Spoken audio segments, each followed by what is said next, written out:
notre santé dépérit avec le temps, nos relations dépérissent. Moi je pense que l'argent est bon, puisqu'il t'aide à faire quelque chose en fait. Il te rend meilleur. Pour la majorité des gens, le temps qui passe est une mauvaise chose. L'investissement permet de faire du temps une bonne chose. Il faut faire en sorte de dépendre uniquement de soi, pas d'une entité externe comme l'État par exemple. En fait, ce qui rend riche, c'est l'entrepreneuriat. Il faut devenir riche très vite et investir le plus possible. Il n'y a pas meilleur investissement que la bourse. Moi je pense que le premier exercice que quelqu'un doit faire, c'est prospecter. La première fois que j'avais prospecté, c'est quelque chose que je déteste faire. J'ai l'impression de faire chier, tu vois. Je trouve que c'est l'exercice qui fait le plus sortir de la zone de confort. Aller prospecter, ça c'est difficile. On vise 15% par an. Ça c'est ce qu'on vise avec le portefeuille concret. À l'époque, je trouvais pas vraiment du contenu qui me parlait et donc je vais essayer de faire ça en fait. Mais quand tu te lances et que t'as aucun abonné, t'as clairement pas envie que les gens sachent que tu te lances. Je pense qu'aujourd'hui c'est difficile de réussir sur Instagram si on montre pas son visage. C'est vrai qu'il y en a qui ont lu en gros Alex Hormozy qui te sortent des offres à 5000 €, mais parce que voilà, ils ont lu un livre et ils pensent que ça marche comme ça, c'est un peu plus compliqué. En 2023, en termes de chiffre d'affaires, il est de 10 pour 2024. J'aimerais bien atteindre.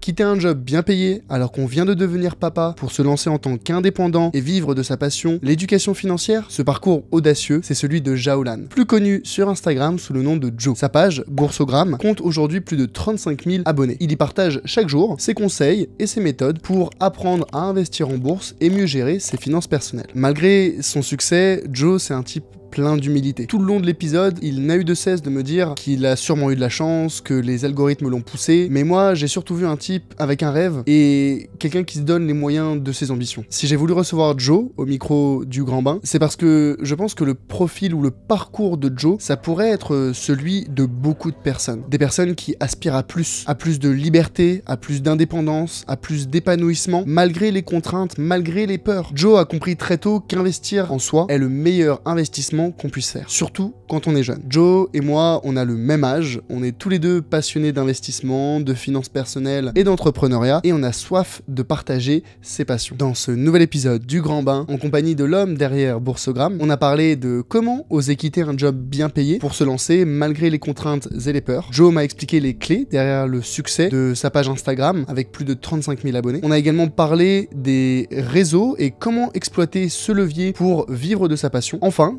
Joe m'a présenté la méthodologie d'investissement Boursogramme ou comment sélectionner les meilleures entreprises pour battre le marché intelligemment. Bonne écoute.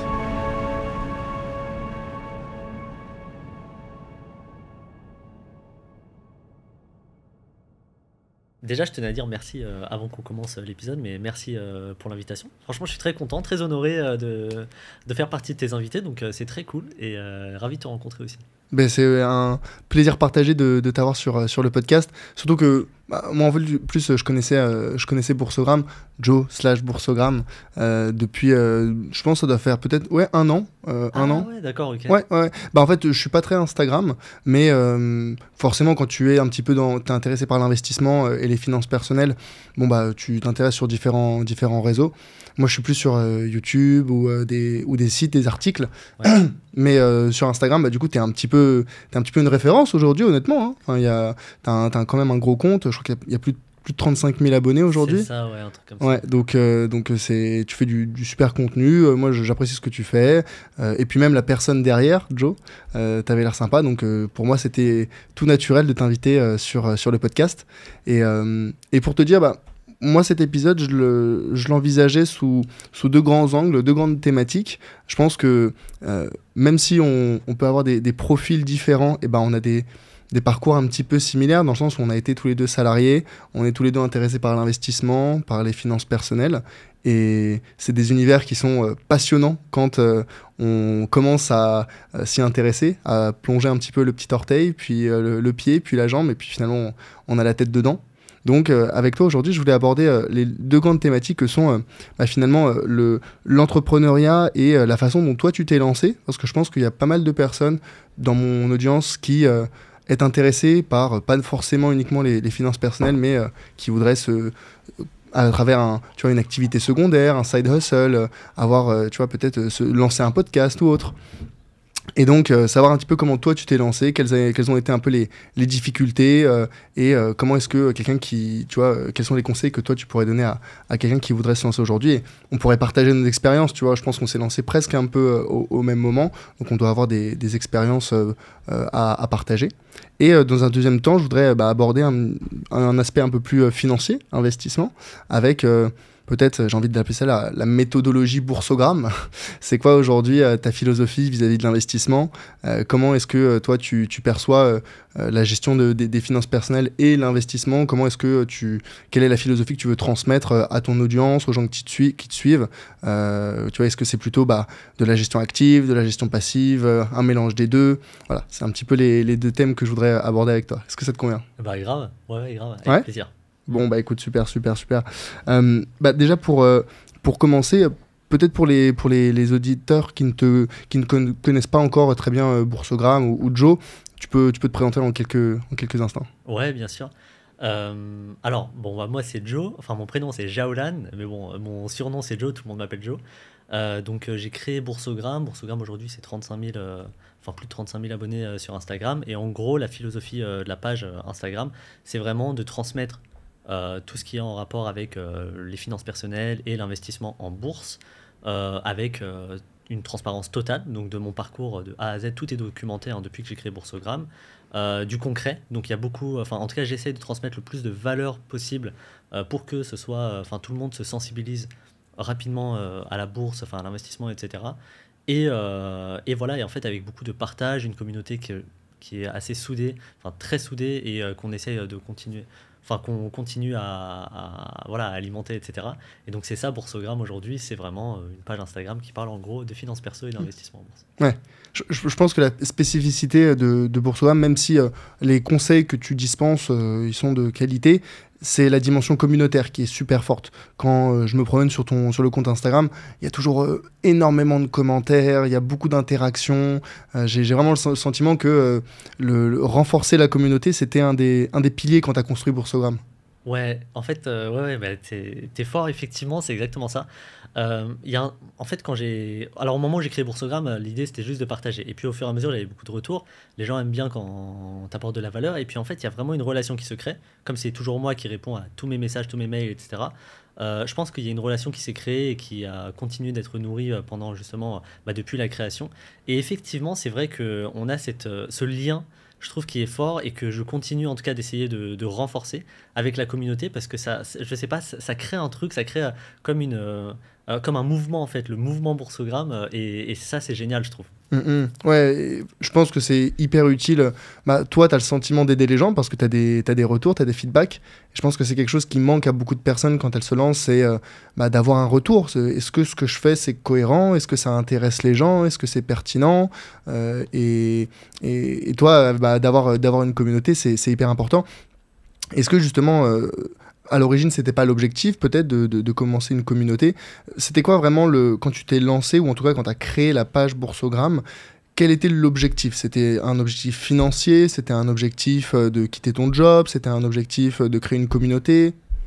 Alors, je vais essayer de répondre de manière concise. Donc l'objectif, à la base, moi déjà, je voulais avoir un side hustle. Donc voilà, faire des revenus complémentaires à côté de mon travail. Et donc j'avais plein d'idées. J'avais déjà lancé des projets entrepreneuriaux qui ont échoué. T'avais lancé quoi? Pardon. Alors, d'autres projets qui ont pas abouti, si tu veux, je pourrais en parler, mais voilà, c'est d'autres projets, ça a pas marché. Et en fait, donc j'avais plusieurs idées, et je m'étais dit, là, en fait, je suis grave dans un mood d'investissement, de développement des finances perso, etc. Et c'est un sujet dont je trouve pas de contenu francophone. En tout cas, à l'époque, je trouvais pas vraiment du contenu qui me parlait. Et donc, je vais essayer de faire ça, en fait, de créer du contenu. Je sais qu'on peut monétiser la création de contenu, mais à la base, c'était juste, je crée du contenu, je verrai ce que ça donne, en fait. Et donc, j'ai créé du contenu, j'ai partagé, en fait, tout le savoir, entre guillemets, que j'avais accumulé depuis que je me renseignais là-dessus. Et en fait, ça a très vite pris. Et tu parlais justement de la communauté. C'est vrai qu'au début, c'est dur quand on n'a pas de retour. Moi, j'ai eu cette chance d'avoir un retour entre guillemets rapidement, c'est-à-dire qu'au bout d'un mois, j'avais déjà des messages de gens qui me disaient, par exemple, moi j'aime beaucoup ce post, est-ce que tu pourrais faire un post là-dessus, etc. Et ça, c'est quelque chose, moi je suis toujours surpris de voir, entre guillemets, ma réaction, c'est que chaque message, aujourd'hui, j'ai la chance de recevoir, entre guillemets, souvent des messages de remerciements, de gens qui sont très reconnaissants, etc. Et en fait, ça change pas, quoi, tu vois, t'as beau en avoir reçu entre guillemets beaucoup, c'est toujours aussi motivant. Et tu vois, même dans des périodes de down, etc., quand tu reçois un message comme ça, tu te dis, ah ouais, ok, en fait, ce que je fais, ça sert à quelque chose, quoi. Tu vois, je suis vraiment en train d'aider des gens, ou en tout cas, on va dire très humblement, voilà, les accompagner pour une partie de leur parcours, quoi. Ouais. Ouais, 100% aligné avec toi, et c'est vrai que moi je suis par exemple plus présent sur LinkedIn, et pareil les gens envoient assez facilement des messages, même si la messagerie elle est éclatée au sol, mais c'est un autre sujet. Ouais. Il y a beaucoup de choses à revoir, je pense, sur LinkedIn. Ouais, c'est pas le réseau le plus efficace à ce niveau-là, même si les communautés, les gens sont très bien, mais bref, c'est un autre sujet. Mais en fait, le fait de construire une communauté quand on se lance, c'est vrai que l'avantage il est autant d'un point de vue business, parce que tu te rends compte qu'il y a un besoin, que tu peux adapter ton contenu ou les services ou les produits que tu offres en fonction des demandes que tu reçois, et aussi d'un point de vue perso, parce que l'entrepreneuriat, on va pas se mentir, c'est difficile, c'est éreintant, c'est ingrat, et donc d'avoir des messages de félicitations ou de remerciements de personnes qui, surtout quand tu les connais ni d'Ève ni d'Adam, hein, ça motive et ça permet de tenir le cap. Et je pense que c'est fondamental quand on se lance. Il y a beaucoup de personnes qui se disent moi j'ai une idée ou j'ai envie de lancer une activité secondaire, peut-être comme toi, mais qui n'ont pas cette intuition de peut-être passer par les réseaux sociaux, qui sont aujourd'hui un outil presque autant d'introspection que de business. Et qui se retrouvent à construire, à rester dans leur chambre pendant 6 mois, à construire un produit, un service, et qui finissent par dire ok, voilà, je vous le présente au marché, et qui se rendent compte qu'en fait ça intéresse ces personnes, ou bien même si ça intéresse les gens, ça intéresse pas assez de personnes parce qu'ils n'ont pas les moyens de communiquer leurs produits. Ouais, oui, c'est clair, hein. De toute façon, moi je suis d'accord avec toi, les réseaux sociaux, en fait il faut voir aujourd'hui les réseaux sociaux comme presque un portfolio entre guillemets. En fait, il faut documenter tout le parcours. Les gens ont aucun problème à voir le début, et d'ailleurs ils aiment ça, voir le début d'un projet, l'avancement du projet, l'aboutissement d'un projet, etc. Et donc si quelqu'un par exemple lance un produit, alors voilà, moi je ne suis pas un spécialiste de l'entrepreneuriat non plus, hein, mais si on lance un produit, je pense qu'il faut documenter en fait tout le parcours qui a été fait, c'est ça ce qui intéresse les gens, toute l'histoire qu'il y a derrière, et il faut le montrer au fur et à mesure. Plus le temps passe, c'est vraiment les effets cumulés, mais tu sais, en bourse, quoi. Donc plus le temps passe et plus le lien va vraiment se resserrer, quoi. C'est ce que les Américains appellent le build in public. Voilà, c'est ça. On construit en public. Exactement. On montre aux gens quelles erreurs on a fait, quel était le plan initial et comment ça s'est développé. Et pourquoi est-ce que tu as choisi Instagram comme plateforme initiale ? Alors là, je suivais des comptes Instagram qui parlaient justement de monétisation, de comptes Instagram, etc. J'avais beaucoup de mal avec LinkedIn. Aujourd'hui, c'est moins le cas parce que j'ai vu tous les côtés positifs de LinkedIn, mais j'avais beaucoup de mal, c'était trop professionnel pour moi. J'étais consommateur d'Instagram. Et donc du coup, en fait, donc j'ai suivi une formation de comment construire une audience sur Instagram, etc. Et en fait, voilà, après, du coup, je suis allé sur Instagram. Mais encore aujourd'hui, je trouve qu'Instagram est la plateforme la plus complète, puisqu'elle te permet en fait de tout faire, quoi, de communiquer très facilement, de faire des lives, de faire des stories, donc de rester en contact en permanence avec tes abonnés, de faire des publications, des carousels, des réels. Enfin, je trouve que c'est très complet Instagram. Ouais, je suis d'accord avec toi. C'est vrai que initialement, j'étais pas hyper fan je suis pas un grand consommateur d'Instagram à l'origine, maintenant un petit peu plus et encore. Mais ce qui me dérangeait un peu plus dans Instagram, c'était le côté. En fait, j'avais cette image d'Instagram comme les influenceurs qui mettent des photos d'eux et enfin la valeur ajoutée est relativement limitée. Tu vois. Alors qu'aujourd'hui, tu peux faire un peu comme toi, hein, initialement d'ailleurs ça c'est intéressant pour en reparler, mais pendant longtemps t'as pas montré ton visage toi, sur Instagram. Tu utilisais un emoji ou je sais pas comment ça s'appelle, mais c'est ça. Voilà, t'avais un petit avatar virtuel, et donc preuve que on peut apporter de la valeur, construire des fiches, parce que finalement les posts LinkedIn c'est pas forcément une photo, ça peut être un PDF, ça peut être un dossier construit, apporter de la valeur et ne pas montrer son visage. Alors que sur LinkedIn, typiquement, vu que c'est que de l'écrit, moi j'étais assez à l'aise avec les textes, l'écriture. Enfin, j'aimais bien ça. Donc c'est pour ça que j'avais choisi ce réseau initialement. Mais je pense qu'il faut avoir en tête les différents avantages et inconvénients de chaque plateforme pour choisir celle qui nous convient le plus. Tu vois, et encore, j'ai envie de dire, Instagram, on pourrait se dire, si jamais t'aimes bien la photo, tu vois, sur Instagram, mais non, tu vois, toi, typiquement, t'étais pas...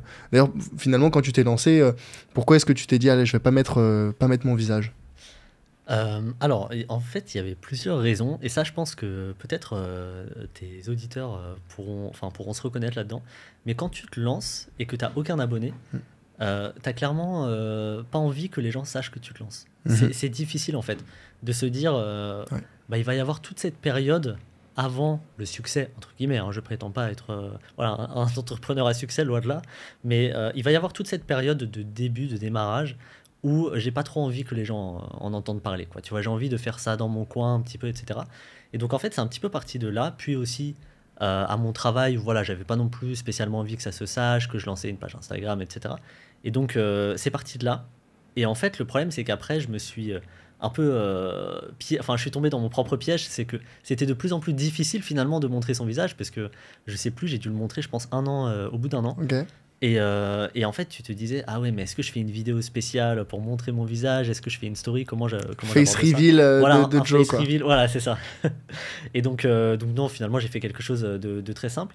Par contre, je pense, tout le monde n'est pas d'accord avec moi, et il y a des gens qui sont bien meilleurs que moi dans ce thème-là, mais je pense qu'aujourd'hui, c'est difficile de réussir sur Instagram si on montre pas son visage. C'est un avis personnel, hein, mais je pense que c'est plus difficile. Objectivement, il faut quand même qu'il y ait voilà, il y ait une accroche, etc. Que, effectivement, je mettais mon Memoji, donc c'est tu sais, le petit truc iPhone là. Mais je pense qu'avec un visage, c'est plus facile quand même. Ok. C'est plus facile pour peut-être créer la connexion avec la communauté. Exactement, ouais. Ouais. Ce qui est important, ce qui est très important. Bah surtout si l'objectif c'est de... Enfin, les réseaux sociaux, tu peux avoir deux postures. Tu peux avoir la posture un petit peu de l'expert et avoir une approche top-down en te disant bah moi je sais tout ça et après je vous l'envoie et après bon bah j'ai pas forcément trop d'interaction avec vous, ou tu te mets un petit peu plus au niveau de ta communauté ou peut-être très légèrement au-dessus d'un point de vue connaissance pour leur dire hey, j'ai appris ça, j'ai découvert ça, je vous le partage et puis bah vous-même vous m'envoyez des retours et finalement on progresse ensemble. Ouais, ouais, c'est vrai. Mais ouais, c'est vrai. Mais il y a quand même cette relation de confiance. Je pense qu'elle s'établit plus facilement, quoi qu'il arrive, même avec une approche top-down, je pense qu'elle s'établit plus facilement s'il y a un visage. Je sais pas, enfin, c'est un sentiment que j'ai, hein, tu vois, j'ai pas vu d'études ou quoi. Ouais, bien sûr, bien sûr, bien sûr. Et toi, peut-être pour des personnes qui réfléchissent à se lancer dans l'entrepreneuriat, tu recommanderais de se lancer sur les réseaux sociaux, de commencer à documenter, et si oui, comment tu recommanderais le choix de plateforme?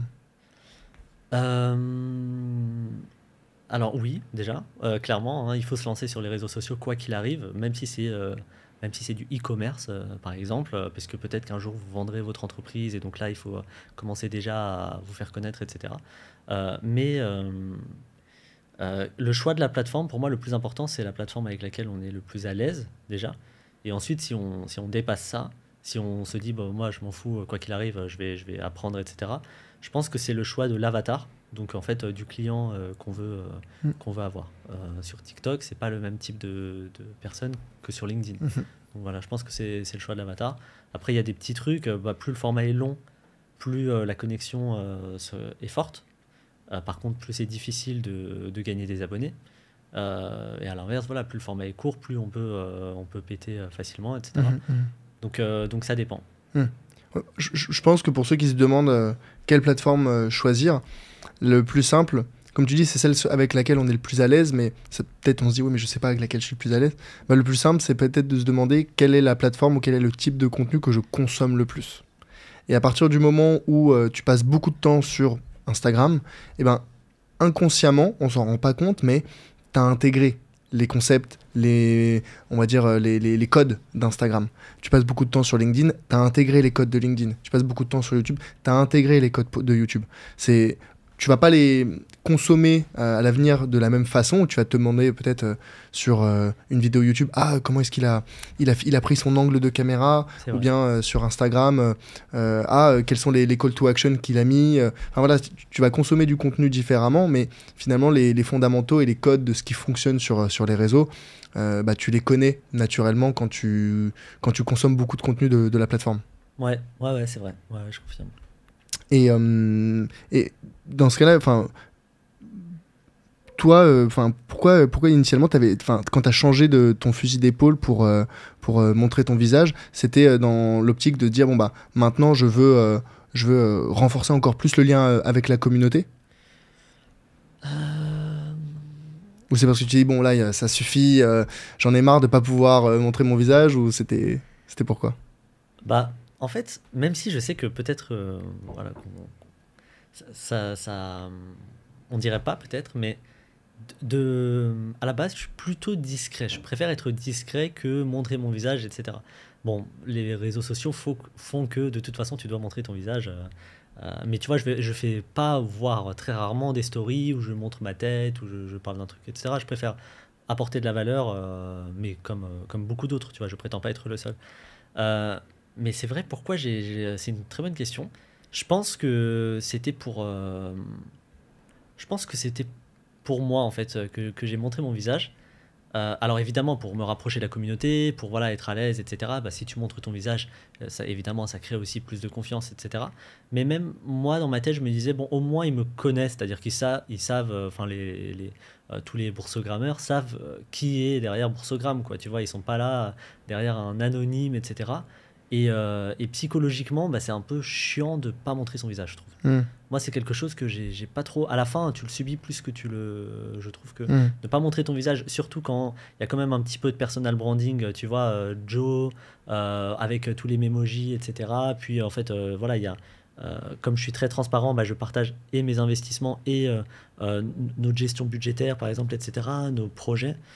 Je pense que c'est important d'avoir un visage et donc ouais, c'est peut-être aussi pour moi que j'ai fait ça, ouais, d'une Ouais. certaine manière. Ouais, en perso, finalement, bah, ce dont tu parlais, c'est le personal branding, de créer un lien de confiance, Ouais, initialement de le créer, de le renforcer derrière, et puis même pour toi d'être plus à l'aise et de te sentir peut-être plus aligné. Tu vois, c'est pas que tu te cachais, mais tu vois, c'est de te dire, bon, là, c'est moi, tu vois, genre, tu voilà, c'est ça. embraces le personnage, ou en tout cas, en étant Joe de Boursogramme, maintenant, tu dis, ok, il y a une vraie connexion, un alignement entre qui je suis en perso et qui je montre sur les réseaux sociaux, quoi. Ouais, mais c'est ça. Ouais. C'est ça. Et comment tu t'étais formé, tu vois, peut-être pour des personnes qui disent, ok, bon, là, je consomme beaucoup d'Instagram, je me dis, ok, très bien, je vais peut-être commencer à créer du contenu sur Instagram. Alors, le choix du sujet ou le choix de la niche, exemple pour l'investissement, bon, bah, on pourra en reparler, mais c'est des questions de conviction, d'intérêt personnel, donc c'est un peu propre à chacun. Mais après, comment est-ce que toi, typiquement, tu me disais, bah, t'as suivi une formation pour développer ton compte Instagram. Qu'est-ce que tu as appris? C'est quoi les grandes leçons pour toi pour bien développer son compte Instagram? Alors, effectivement, quand j'ai voulu me lancer sur Instagram, je connaissais rien du tout. Alors, j'étais consommateur d'Instagram, mais vraiment, enfin, je partais de loin. J'ai l'impression qu'aujourd'hui, les gens qui se lancent ont quand même des bases. C'est-à-dire que le concept de tunnel de vente, je savais même pas ce que c'était, quoi, tu vois. Oui, bah, non, enfin, je pense que, ouais, en vrai, à moins d'être un minimum entrepreneur, les gens connaissent pas non plus. Ouais, c'est vrai. Et donc, j'avais suivi la formation de Manoa de Fortumedia, Ok. Instagram Empire. Et en gros, version courte, bah, enfin, à l'époque, moi, tout ce que j'avais appris, c'était déjà comment se positionner au niveau de ta niche, etc. Et en gros, comment créer du contenu, comment apporter de la valeur à la fois pour de l'acquisition, pour de la conversion, etc. Donc ça t'explique un petit peu tout ça. Et donc moi, en fait, j'ai simplement repris, appliqué, euh, évidemment à ma sauce par rapport à qui j'étais, etc. Je pense que c'est aussi pour ça que Boursogramme est parti. Alors il y a beaucoup de chance aussi, hein, je pense. Mais le fait voilà, que la page ait un petit peu explosé la première année, c'était parce que en fait, je faisais le truc un peu à ma sauce. Et après, c'est de l'itération, c'est-à-dire qu'il faut juste publier tous les jours, faut pas lâcher. Au début, c'est chiant, hein. Enfin, tu vois, tu galères à atteindre. Enfin, quand j'avais atteint les 100 abonnés, mais je sais plus combien de temps j'ai mis, mais j'étais super content, quoi. Tu vois. Ouais, ouais, ouais. Et le début c'est vraiment le plus difficile. Mhm. Après, voilà. Une fois que c'est bien parti, c'est simplement un lien à renforcer, quoi, entre guillemets. Ok, mais peut-être plus concrètement, tu vois, pour quelqu'un qui se dit, ok, Ok, très bien. vas-y. Enfin, non, mais justement, enfin, c'est quoi ce que tu mettais en place? C'était, je sais pas, du coup, je connais moins bien Instagram que toi. C'était quoi? C'est une question de story, c'était une question de post, c'était une question d'interaction, c'était Ah oui, comment oui. tu rajoutais des gens, enfin, comment ça se passe pour Ok. développer sa communauté Ah Instagram? non, non, mais bien sûr. Ok, si tu veux du concret. Alors, tout ce qui est faux abonnés, follow and follow, etc., ça faut pas faire. Mhm. L'algo, sinon, on ne comprend plus rien. Mhm. Donc, faut surtout pas faire. Tous les comptes qui sont morts, très souvent, en tout cas, c'est des comptes qui ont fait ça. Donc, ce que je faisais, c'est que je publiais déjà tous les jours, au moins une publication par jour, et au moins 3 stories par jour. Ça, c'est le minimum. Donc je m'étais dit, bon, bah, il faut que je trouve un truc, comme je suis quelqu'un de base de pas du tout rigoureux, il faut que je trouve un truc qui me force. Donc pour les publications, j'avais des centaines d'idées. Tu vois. Là encore, je crois on a atteint les 400 publications et j'ai encore beaucoup d'idées. Donc on est large. Mais pour les stories, il fallait que je trouve un truc. C'est pour ça que j'ai créé le concept Alors peut-être que je l'ai pas créé, mais en tout cas, je crois pas qu'il y avait ça. De l'actualité qu'il y avait tous les jours. Et en fait, du coup, ça me fait 3 stories par jour, donc c'est très facile. Et donc tous les jours, il y a une actu depuis le premier jour de Boursogramme. Il n'y a pas un seul jour voilà, sans les actus du jour économiques. Et au niveau du référencement, bah, en fait, j'allais commenter les gros comptes avec des commentaires pertinents. Pas super post merci, alors peut-être que j'ai laissé des super posts merci, mais plutôt des choses à ajouter, en toute bienveillance évidemment, des petits compléments qui manquent. Je vois que sur LinkedIn aussi ça se fait beaucoup, ça malheureusement j'ai pas le temps de le faire ou quoi, mais je vois que ça se fait beaucoup, et donc ça, à mon avis c'est un concept qu'on peut reproduire sur tous les réseaux. Et donc en fait je faisais ça, et donc je me disais tous les jours 3 stories, une publication. Évidemment je réponds à tous mes messages, donc ça c'est tout le temps, et encore aujourd'hui, et 10 commentaires je crois que je faisais à l'époque. Aujourd'hui je pense que les règles ont un petit peu changé. Je pense qu'il faut chercher, l'acquisition déjà elle se fait plus par les posts, elle se fait par les réels, tu vois. Donc pour moi, par exemple les réels, moi c'est un domaine dans lequel je suis beaucoup moins bon, tu vois. Il y en a qui sont très bons, qui peuvent gagner 10 000 abonnés d'un coup, moi pas du tout. Mais pour moi, si on cherche de l'acquisition, il faut faire des réels. Par contre, l'acquisition qu'on n'a pas réelle, forcément, c'est beaucoup moins qualifié. Et donc, il faut vraiment bien fidéliser, en fait. Derrière, avec des stories de qualité, qui apportent de la valeur, avec des publications de qualité. Selon moi, attention, il y a des gens bien meilleurs que moi dans ce domaine, mais c'est ce que je remarque sur Instagram. Ok, donc en synthèse, si j'ai bien compris, c'était un post par jour, 3 stories par jour, tu allais commenter 10 gros posts. Ouais. D'ailleurs, quand tu dis des gros comptes, c'était dans ta niche ou c'était dans ma niche, ouais. Ok, d'accord. Okay. Donc 10 commentaires et chercher à faire après de la qualité au maximum, quoi. Ouais. Et à faire ça t'a mis combien de temps avant de décoller ? C'est quoi ce qu'on appelle décoller ? Tu disais que tu avais mis beaucoup de temps à monter à 100 abonnés, et après, je sais pas quel a été le point d'inflexion. C'était 1000 abonnés, c'était 3000 abonnés, c'était... Je crois que 1000, ça a créé un truc. Okay. Et après, 5000, c'était assez incroyable. Et après, je suis passé de 10 000 à 20 000, je crois, en 15 jours. Donc ça, 15 jours ouais, c'est pour ça que ça, c'était un moment... Parce qu'en fait, en même temps, il y avait la Coupe du Monde des actions.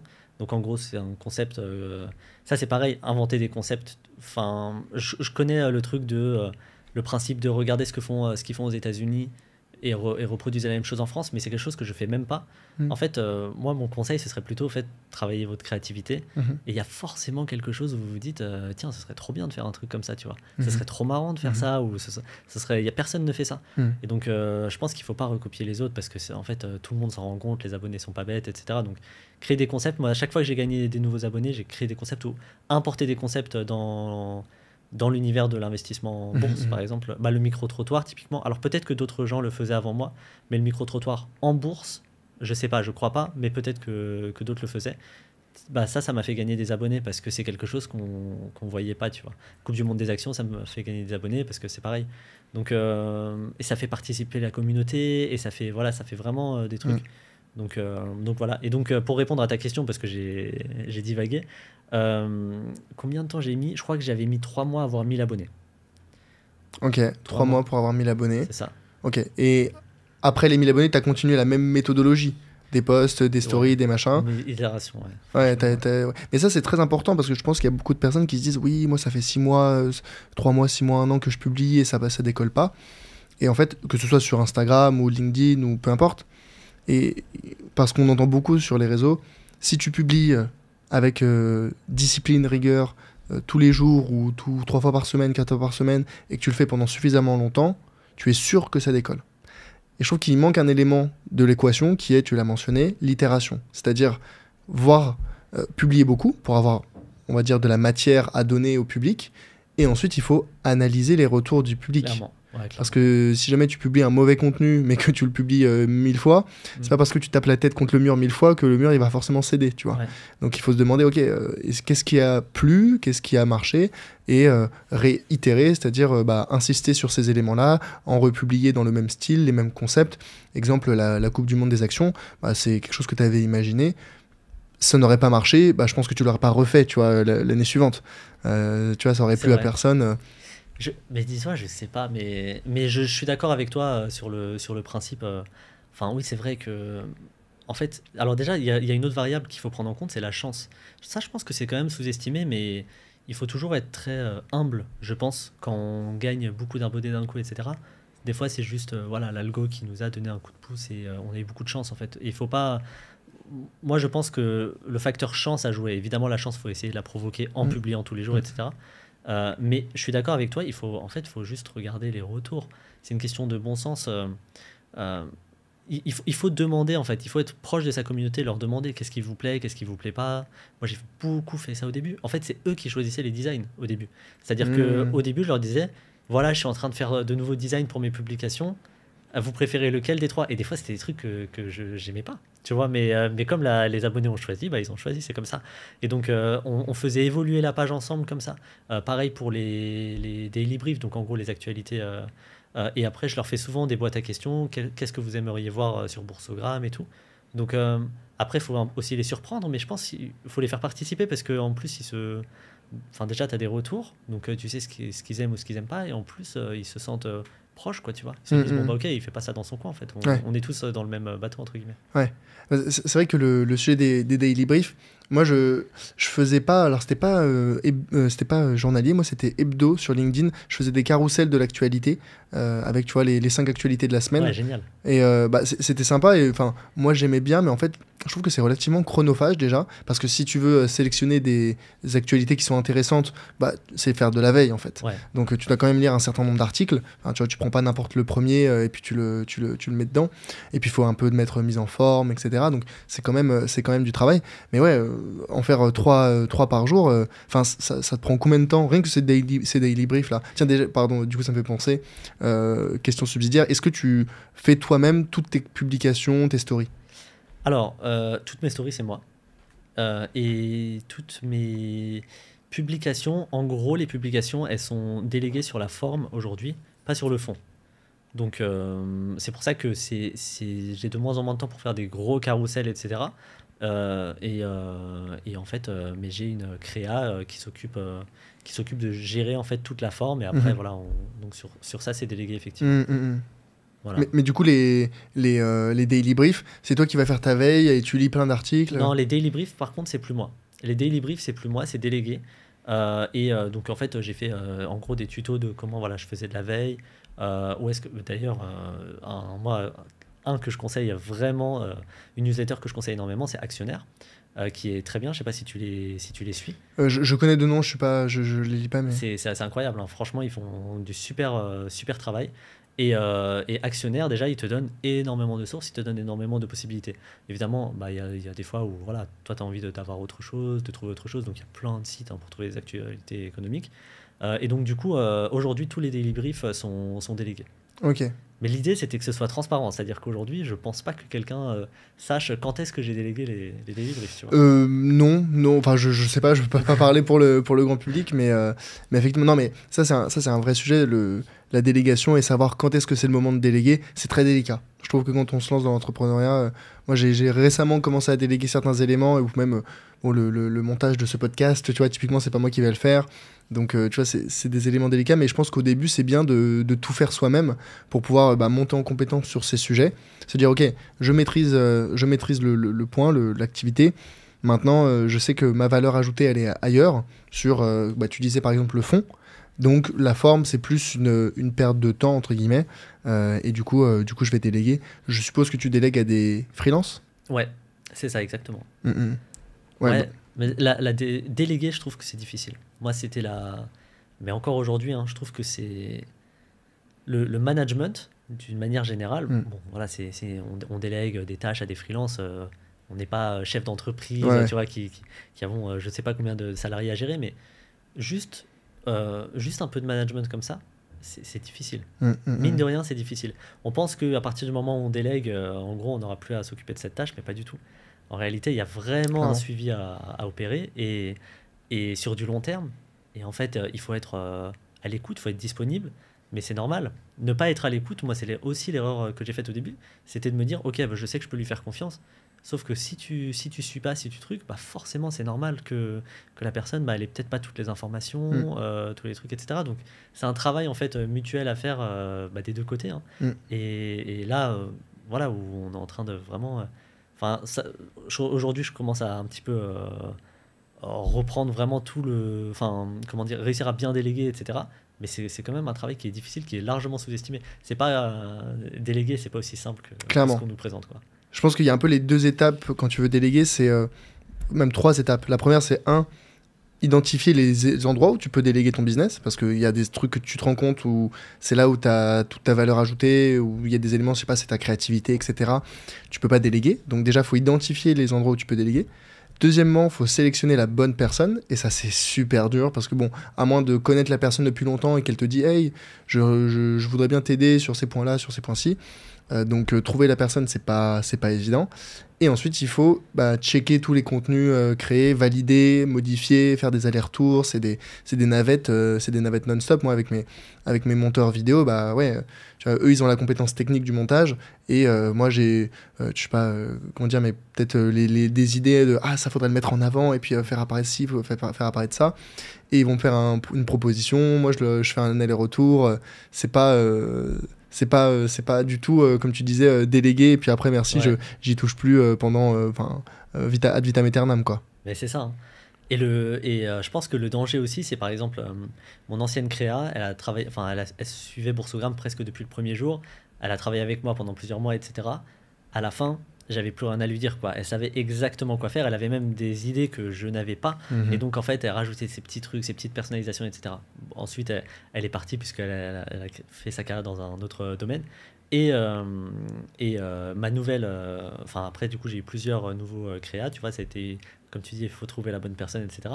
Et là ma nouvelle créa, du coup moi j'ai repris les anciennes habitudes de lui dire, en gros lui faire un petit schéma, voilà, pour la publication ça va être ça, ça, ça. Et puis après coup je me suis dit, bah non, en fait on va refaire la même chose, c'est-à-dire qu'on va reprendre, alors évidemment il y a des tutos vidéo, c'est quand même, il y a des process qui sont mis en place, mais on va prendre du temps en fait. C'est bien Mhm. et moi j'aime bien tous mes prestataires, je les forme à l'investissement en bourse typiquement, je les forme gratuitement, même mes closers, même tout. Je les forme gratuitement à l'investissement en bourse parce que en fait c'est pour enfin évidemment c'est mieux puisque en Mhm. fait ils savent de quoi ils parlent, donc ce sera plus clair pour eux, etc. Et donc en fait je reprends du temps, mais même ça me fait plaisir finalement, mais on pourrait penser que c'est du temps perdu, mais je pense que c'est du temps investi finalement. Ouais, ouais, je suis bien d'accord. Justement, vous êtes combien aujourd'hui? Enfin, tu travailles avec combien de freelance? Alors si je alors j'ai donc les deux personnes principales, enfin trois personnes principales, c'est le coach de ma formation, mon assistante et ma créa. Donc ça, c'est les trois personnes principales. Après, j'ai un monteur vidéo Mhm. qui est génial. En fait, ils sont tous géniaux. Franchement, aujourd'hui, j'ai beaucoup de chance. Tous mes freelances sont géniaux.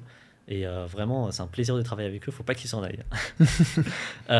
Donc, j'ai un monteur vidéo, trois closers et mon coach, mais avec qui je travaille aussi. Et en fait, on fait évoluer un petit peu Boursogramme, etc. Donc il travaille aussi pour moi sur certains sujets, etc.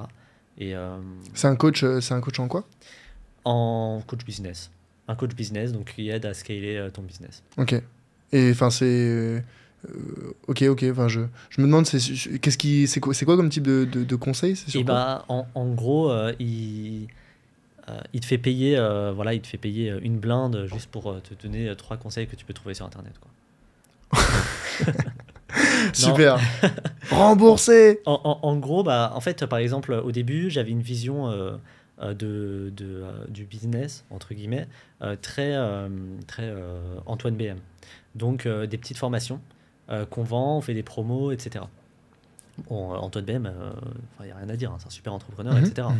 mhm. Mais en fait, je me rendais compte que ça correspondait pas à ma vision de ce que je faisais. Mhm. Au fur et à mesure du temps, plus ça passait, plus je me disais, mais c'est pas cohérent parce qu'en fait, moi j'aime bien mettre à jour, j'aime bien faire des lives, des choses comme ça, etc. Tu peux pas vendre des petites formations et toutes les mettre à jour à chaque fois. Et bon, l'investissement en bourse, j'ai pas envie de m'improviser formateur crypto, immobilier ou quoi sur des sujets sur lesquels je suis pas Mhm. compétent. Tu vois, je Mhm. préfère rester sur mon Ton domaine cercle. d'expertise, ouais. Exactement. Mhm. Et donc en fait, par exemple, lui, il m'a parlé en gros, du concept de la grosse formation, high ticket, etc., de la création d'offres, du closing. Il m'a formé au closing. Et là, en fait, on est en train, c'est lui qui crée justement toute l'équipe de closing. Donc c'est pour ça que eux, justement, pareil, on les forme. Lui, il les forme au closing, moi à l'investissement. Et du management. des offres, etc. Donc en fait, ils m'aident, on va dire, sur des sujets clairement sur lesquels je suis pas compétent. Le webinaire, tu vois, typiquement des trucs. Enfin, moi, j'y connais rien, quoi. Ça. Donc en gros, disons qu'ils m'aident au fur et à mesure sur des sujets sur lesquels je ne suis pas du tout compétent, des sujets business en fait. Hein. C'est pas mon domaine à la base. Ouais, non, mais c'est super intéressant parce qu'effectivement, donc oui, avant tu faisais plutôt des petites formations et maintenant tu as créé un programme, c'est l'académie. C'est ça, exactement. C'est ça, ok. Ouais. Où tu formes les gens à l'investissement en bourse. Ouais, c'est ça. Ok. Et du coup, c'est un programme où les gens rejoignent. Enfin, comment ça se passe concrètement? C'est les gens qui rejoignent, ils ont accès à vie ou c'est pendant une durée déterminée? C'est comment? En gros, ils payent 10 000 euros par mois, tu vois, pour avoir... Non, bon, j'arrête. Non, en gros, ils ont un accès à vie. Et l'idée du programme, c'est d'avoir une construction de portefeuille complète et maîtrisée. Donc, de manière... Voilà, parce qu'en fait, la bourse, bon, on parlera de la bourse, mais la bourse, pour moi, ça peut vite, si la gestion est trop active... être contre-productif. Ouais, clairement, c'est contre-productif. Donc, en fait, l'idée, c'est d'avoir un portefeuille maîtrisé avec lequel on est à l'aise, on se sent bien, donc vraiment maîtrisé, et automatiser ses investissements. Et donc, en fait, c'est tout ça, en gros, ce qu'on apprend dans l'académie. Effectivement, voilà, il y a des lives, donc ça parle de tout et de rien. Il y a une communauté, pareil, qui est très forte. Moi, ça, c'est un sujet, comme tu disais, qui est très fort pour moi. Donc oui, c'est un accès à vie. Les lives, c'est à vie. Les mises à jour, c'est à vie, etc. Tu vois, ça, c'est plus proche de ma philosophie, en fait. Ok, ouais, très très bien. Mais, et par rapport aux closers, du coup, pourquoi des closers? Pourquoi est-ce que les gens ne peuvent pas directement acheter sans passer par un closer? Alors, en gros, en fait, tout simplement parce que, premièrement, quand l'information elle a un certain prix, il vaut mieux un closer. Parce que la personne, il vaut mieux qu'elle prenne le temps, en fait. Ça, c'est pour moi très important. Parce qu'il vaut mieux quelqu'un qui ait pris le temps, qui réfléchit de manière consciente et qui ait acheté la formation vraiment parce qu'elle le voulait, qu'un appel à l'action rapide et elle regrette son choix, même pour les avis clients, tu vois, c'est pas bon. Et la deuxième raison, attends, je me suis perdu dans ce que je voulais dire. Et la deuxième raison, c'est parce qu'on fait attention à qui on prend. En fait, typiquement, tu vois, il y a des trucs qu'on fait pas, quoi, dans l'académie. Tu vois, typiquement, je sais que ça paraît logique, ça paraît évident de dire ça, mais le trading, etc., il y a des gens qui viennent pour ça, quoi. Qui viennent pour ça, qui font pas la distinction entre du stock picking, donc le fait de choisir des actions, des entreprises sur du long terme, etc., et le fait de faire des coups en bourse, tu vois. Donc ça, nous, on les refuse. Donc mes closers les refusent, et moi, quand je closais, je les refusais. Parce que déjà, voilà, on va pas leur faire dépenser de l'argent sur quelque chose que vous enseignez pas ça, quoi. On n'enseigne pas. Et deuxièmement, d'un point de vue pragmatique, c'est sûr et certain que ça va être demande de remboursement, ça va être mauvais avis client puisque il n'a pas eu ce qu'il recherche, etc. Donc en fait, on choisit les gens avec qui on collabore, entre guillemets. Et d'autre part, moi, c'est très important que la décision soit réfléchie pour pas avoir de regrets. Il faut que la décision soit vraiment vienne de la personne, quoi. T'as titillé ma curiosité et sur le grand bain, on parle d'argent ouvertement. Quand tu dis un certain prix, ouais, bien sûr. C'est quoi un certain prix? Alors, la formation de l'académie, elle est à 1 500 €. Ouais, ok. Et, ah oui, c'est paiement, une fois, et il n'y a pas de paiement supplémentaire à faire. Non, en fait, c'est vraiment ça. Non, en gros, tu payes. Alors, il y a des facilités de paiement pour ceux qui le souhaitent, même si moi, c'est vraiment pas ce que je préconise.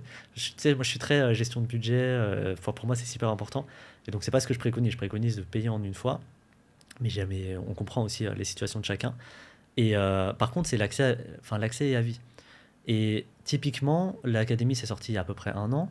Quand j'ai créé le programme la première fois, il y a eu 4 grosses mises à jour. Je parle de vraiment refonte totale du programme. Là, je suis déjà en train de réfléchir à une nouvelle, mais que je ne vais pas faire tout de suite, parce que là, on va faire plein de lives.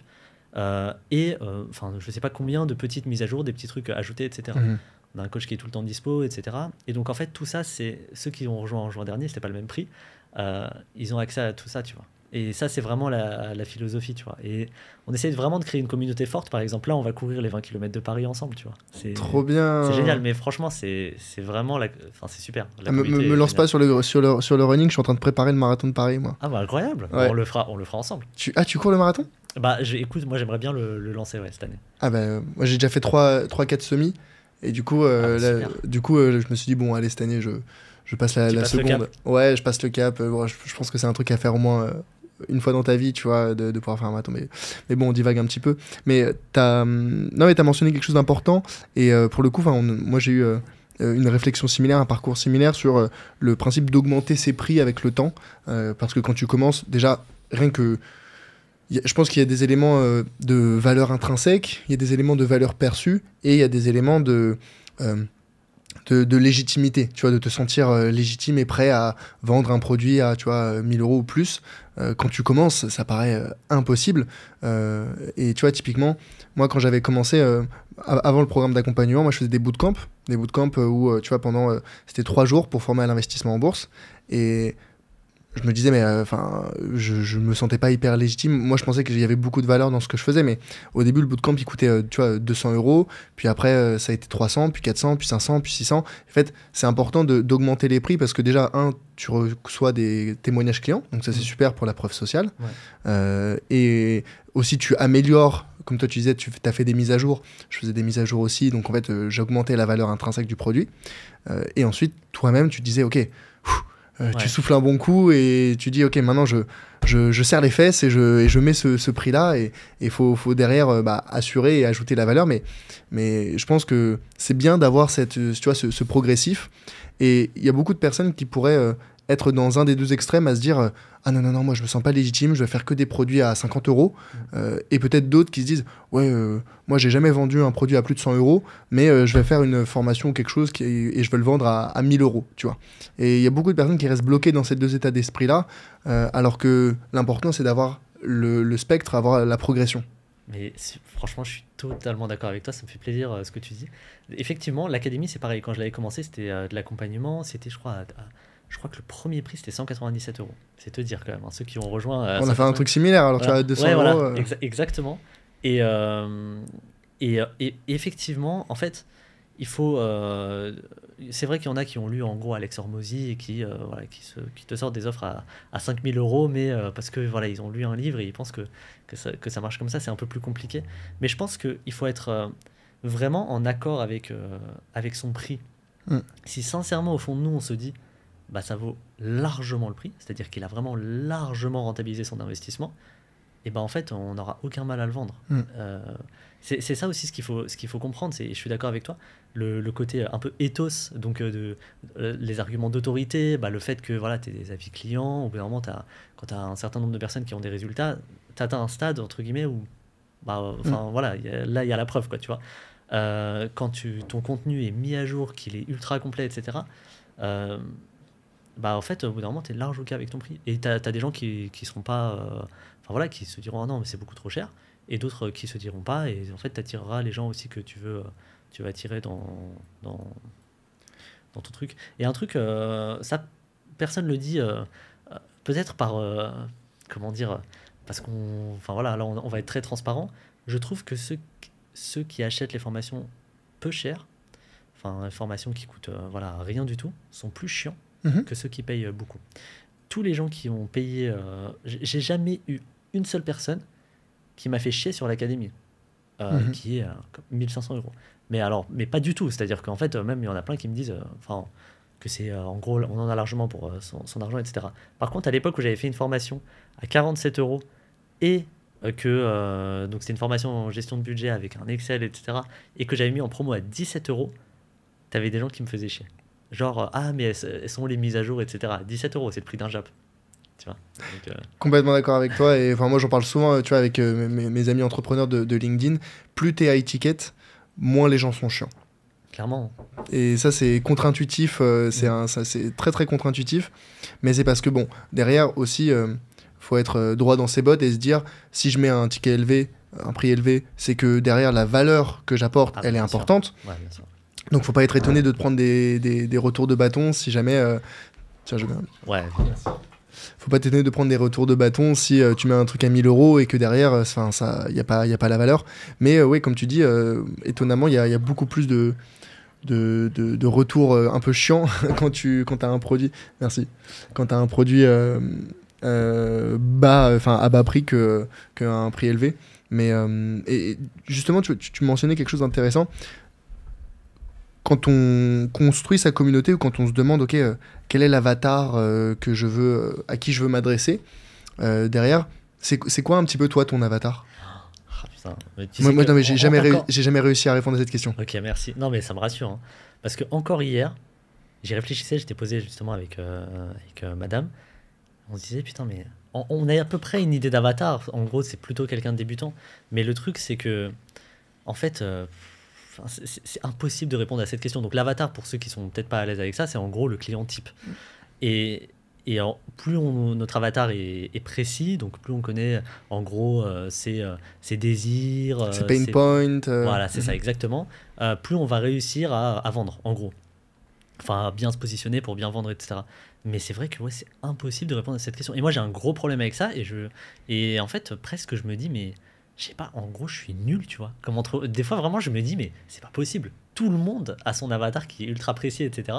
Et en fait, moi, je suis ultra mitigé parce que la formation, et c'est pour ça, des fois, je me dis, mais je crois que j'ai fait une formation qui est pas cohérente parce que, en gros, ma formation, si tu veux, au début, enfin quelqu'un qui est très débutant, j'ai créé un chapitre spécial pour vraiment les très débutants, pour qu'en gros ils comprennent toutes les bases, etc. Et après ça va vraiment, le niveau monte, quoi, tu vois. Au fur et à mesure de la formation, vraiment le niveau monte. À la fin, c'est de l'analyse qualitative poussée, lecture des rapports financiers, etc.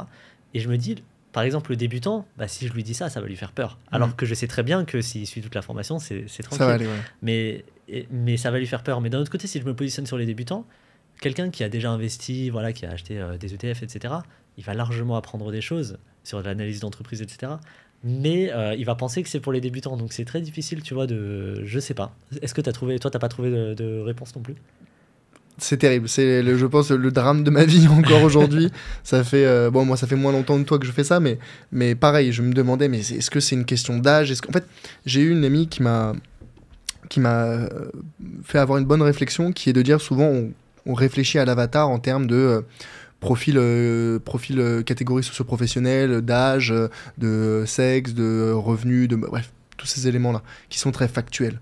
Et en fait, elle m'a dit, je pense que toi, ton avatar, il faut pas le réfléchir d'un point de vue profil, mais d'un point de vue pain points. Et du coup, il faut te demander, ok, les gens que tu accompagnes, c'est des gens qui sont sensibilisés ou sont sensibilisés par nos contenus, tu vois, que l'on crée. C'est aussi un peu l'objectif de nos contenus. Qui sont sensibilisés, qui se disent, ah, vraiment, moi, ne pas battre l'inflation, ne pas avoir d'épargne de précaution, ne pas avoir préparé ma retraite, tous ces éléments-là, ça me fait flipper, ça me travaille le soir, ça m'embête, j'ai envie de passer à l'action. Et je pense que c'est ça, en fait, finalement, même si c'est moins sympa ou moins simple à identifier, et du coup, derrière, dans la communication, c'est pas forcément le plus simple, mais je pense que réfléchir en termes de pain point est plus pertinent qu'en termes de catégorie socio-professionnelle ou autre. Oui, ça c'est clair. Bah, de toute façon, au moment de la vente, en fait, c'est plutôt cet aspect-là qui est important plutôt que son âge ou quoi. Enfin, même s'il y a 2-3 points sur lesquels oui, l'investissement c'est long terme, donc voilà, forcément si la personne a 70 ans, bon, c'est un peu plus compliqué, quoi. Mais du coup, la conséquence de ça, c'est je me dis, ok, vu qu'on connaît pas, toi comme moi, super bien notre avatar, ou en tout cas d'un point de vue socio-professionnel, du coup les personnes, et c'est pour ça que moi aujourd'hui j'ai pas un modèle de closing. Tu vois, moi c'est tu peux rejoindre le programme d'accompagnement directement quand tu le souhaites, page et de c'est vente, page de vente classique. Okay. Et je vais réfléchir un petit peu au modèle, parce qu'il y a d'autres personnes, toi, et d'autres personnes qui font du closing, mais je me dis, mais attends, quel est le niveau de qualification de ces personnes? Autrement dit, c'est quoi le taux de conversion, tu vois? Parce que alors toi, tu as des closers, mais même, c'est quand même du travail de closer, même si c'est pas toi directement, c'est du temps, c'est de l'argent. Comment, du coup, tu as quelqu'un qui les a formés, donc super, donc ils doivent être super compétents, tes closers. Mais en termes de taux de conversion, c'est quoi un bon taux de conversion sur du closing? Alors, quand je closais, ou quand Julie, donc ma compagne, closait, on est aussi enfin, personnellement, c'est plus facile puisque voilà, on a accès directement. Mais moi, j'étais à un taux de conversion à 65% de closing. C'est de l'organique, donc en gros, pas de la publicité. J'étais à 65% et Julie, je crois qu'elle était à 66%. Donc, tu vois, on était à peu près vers ces... madame, bravo madame. Hein. Ouais, non, mais très, très, très bonne closeuse, franchement. Et mes closers actuels, donc là, c'est le gros lancement, entre guillemets, qu'on a fait avec les closers, puisqu'ils ont été formés au fur et à mesure. Donc, j'ai pas encore tous les taux, mais ça m'a l'air d'être aux alentours de 40-50%. Ça a l'air, à vue d'œil, donc je sais pas, hein, j'ai pas vérifié les stats. Mais ce serait plutôt ça sur de l'organique. Pour moi, peut-être qu'il y en a qui te diront non, c'est 80% ou moins. Sur la publicité, par contre, en général, c'est bon. C'est plus faible, ouais, normal, évidemment. Ouais, Mais et du coup, tes closers, ils sont rémunérés à, c'est quoi, c'est une commission ou c'est un salaire Ça, fixe ou c'est commission, comment? ouais. C'est que de la commission. Commission de 10%. En gros, Commission de c'est 10%, ok. c'est ce qui se fait généralement en closing. Ok, d'accord. Ok. Moi, c'est intéressant, je connaissais pas le détail de de ce modèle. Mais du coup, et les closers, tu les avais trouvés comment? Tu avais fait des publications sur Insta ou... Alors, en gros, donc j'ai 3 closers Mhm. aujourd'hui. Donc 4 avec Axel, donc mon coach, qui close aussi. Pour Ah, lui, il close aussi. lui, vraiment, je crois qu'il a un taux de 100%. Il est Non. vraiment super closer et génial. C'est vraiment un gars génial, en fait. Et, lui, donc du coup, mais sinon j'ai 3 closers. Dans le lot, il y en a 2 qui ont été trouvés par Axel parce qu'en fait, il les connaissait. Et en fait, c'est des gens qui ont été formés par des closers qui closent pour d'autres créateurs de contenu dans l'investissement, etc. La troisième, en fait, c'est une de mes élèves. Et en fait, ça fait longtemps qu'elle me dit voilà, je me forme au closing et tout. Et j'ai trop envie de closer pour l'académie. Et donc, en fait, elle est closer pour l'académie. Ok. Bah, je pense que c'est vrai que c'est pratique que ce soit un élève parce que qui peut mieux parler d'un c'est programme, d'une formation ou autre que quelqu'un qui l'a suivi et qui l'a apprécié? Bah justement, ouais, et elle forme entre guillemets indirectement, mais de temps en temps, les 2 autres aussi là-dessus. Donc ça, c'est génial. J'ai même alors peut-être que j'aurai un setter après. Pour l'instant, c'est pas mis en C'est quoi un place. setter? Un setter, en gros, c'est quelqu'un qui va prospecter tes abonnés et qui va voilà, voir s'ils ont besoin, en gros, ou non, de se faire accompagner. T'en as qui osent jamais, en fait, finalement, passer à l'action ou quoi. Il faut vraiment... Parce que je sais que le commercial, d'une manière générale, est mal vu. Mais le closer, nous, c'est comme ça qu'on les a formés, même si je sais que ça fait cliché de dire ça, mais c'est quand même une réalité, il est là pour accompagner. Il est vraiment là pour, et le setter, donc c'est pareil, pour aider en fait une personne à prendre la bonne décision. Donc parfois la bonne décision sera de... alors évidemment ils sont payés à la commission, etc. Donc s'ils font une vente, ils sont payés. Mais il y a des gens en fait qui osent pas passer à l'action. Par contre, quand ils sont passés à l'action, plus tard ils se remercient en fait. Et donc il y a cette vision-là en fait qu'il faut comprendre. La vente, c'est pas forcément une mauvaise chose. Il faut vraiment sûr. cette vision de l'accompagnement. Et donc bref, le setter, en gros, il prospecte tes abonnés donc il pose des questions pour en savoir plus, etc. Si ça les intéresse, il leur cale un appel avec un des closers. Et ensuite, donc en gros, et lui, pareil, il est payé à la commission à chaque vente. Donc la moyenne, c'est 5%. En tout cas, moi, à ma connaissance, c'est ce qui se fait. Aujourd'hui, j'en ai pas. Mais justement, j'ai des élèves de l'académie qui ils sont ultra formés, ils sont très intéressés. Ils me disent, mais voilà, moi, ça serait un plaisir et tout. Donc, bon, j'y réfléchis, il faut que je vois. Et tu vois, ils suivent Boursorama depuis longtemps. Donc ça, c'est très important pour moi. Ouais. Finalement, en fait, t'as un tunnel de vente humain, quoi. Ouais, c'est ça. En fait, en gros...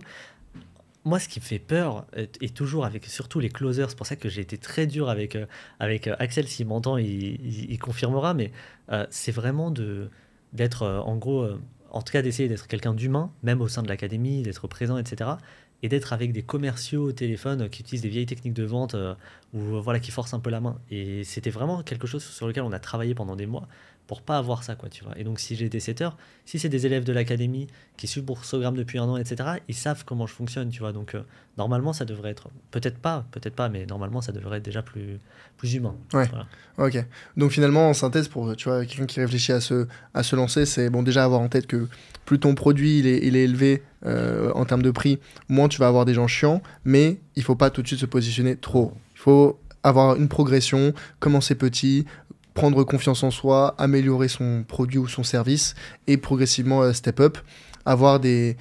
Tu vois, moi au début, c'était pour s'inscrire, pour rejoindre, quand je commençais mes bootcamps, c'était un Tally. C'est un formulaire en ligne, c'est comme un Google Form. C'était archaïque à en mourir. Donc, faut faire simple au début et progressivement make your way up. Donc, c'est progressif, s'améliorer pour finir à...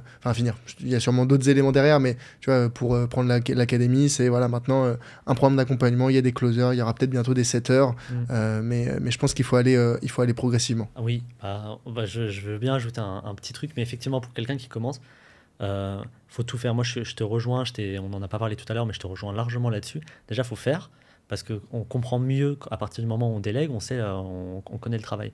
Donc, il faut commencer par faire. Et faut pas... Moi, je pense que le premier exercice que quelqu'un doit faire, c'est prospecter. La première fois que j'avais prospecté, c'est quelque chose que je déteste faire, prospecter. J'ai l'impression de faire chier, tu vois. Mais je trouve que c'est l'exercice qui fait le plus sortir de la zone de confort. C'est facile de faire du contenu avec de l'acquisition, etc. Mais aller prospecter, ça c'est difficile. Et moi aujourd'hui, 1, 2, 3 de mes freelances, ils m'ont prospecté. C'est-à-dire qu'ils sont venus, mon monteur vidéo, en gros, il est venu, il m'a envoyé un message, truc, etc.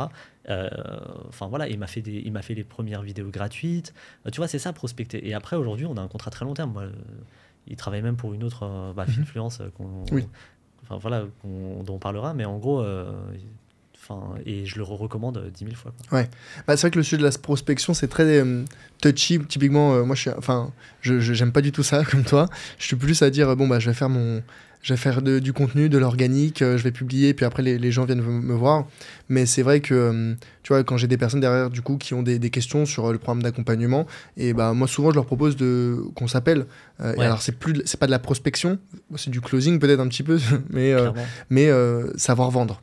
Et savoir vendre, c'est fondamental. Moi, ce que je dis souvent aux personnes qui soit hésitent à se lancer, soit qui se lancent mais qui ont du mal à vendre ou à faire prospérer leur activité, c'est que c'est simple. Hein. Quand tu es indépendant, tes revenus, ils vont être égaux à une équation que j'appelle, qui se compose de 2 éléments. Hein, c'est simple, c'est la valeur que tu apportes et la valeur aussi perçue.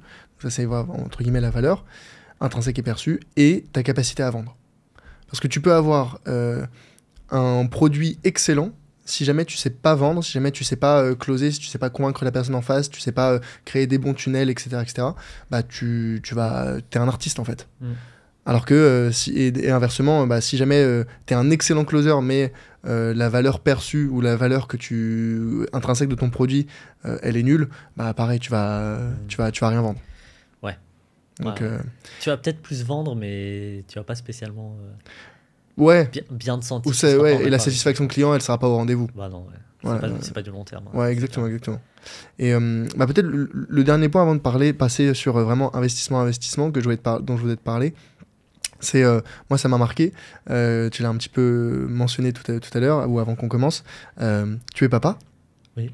Et donc déjà, félicitations, même si c'est pas hier, hein, mais félicitations déjà. Et moi je me demande comment est-ce que tu as géré cette transition, parce que du coup tu avais déjà commencé avant d'avoir ton enfant, non? Ou ouais. Comment est-ce que tu as géré cette transition? Parce que j'imagine quand on a un enfant, j'aurais imaginé qu'on cherche peut-être plus de stabilité, de sécurité, des revenus stables. Comment est-ce que toi tu as vécu cette transition? Et comment est-ce que tu peut-être conseillerais des gens qui se disent non mais moi je viens d'avoir un enfant, je peux pas me lancer dans l'entrepreneuriat, quoi. Alors ok, il y a beaucoup de choses à dire. J'ai combien de temps? Écoute, on prend le temps qu'il faut. Hein. Alors moi le fait d'être papa, en tout cas quand j'ai appris que Julie était enceinte, c'était plus un déclic justement pour me lancer dans l'entrepreneuriat. En fait, moi le déclic il est venu du fait de me dire je me vois pas passer en gros toute la vie de mon enfant à le voir que le soir et les week-ends. Ça, c'est pas possible. Mais c'est une vision personnelle. Attention, chacun fait comme il peut, chacun fait comme il l'entend, sa vision, chacun sa vision. Mais c'est quelque chose moi que je voyais pas. Donc je me suis dit ok, il faut absolument qu'on fasse quelque chose. Donc évidemment, on avait déjà commencé à investir. Donc ça c'est pour la retraite, mouvement Fire, etc. Mais donc le fait d'être papa, c'était le déclic pour me lancer là-dedans. Et donc 1 mois plus tard, j'avais créé Boursogramme. Et ensuite, Boursogramme a bien explosé, etc.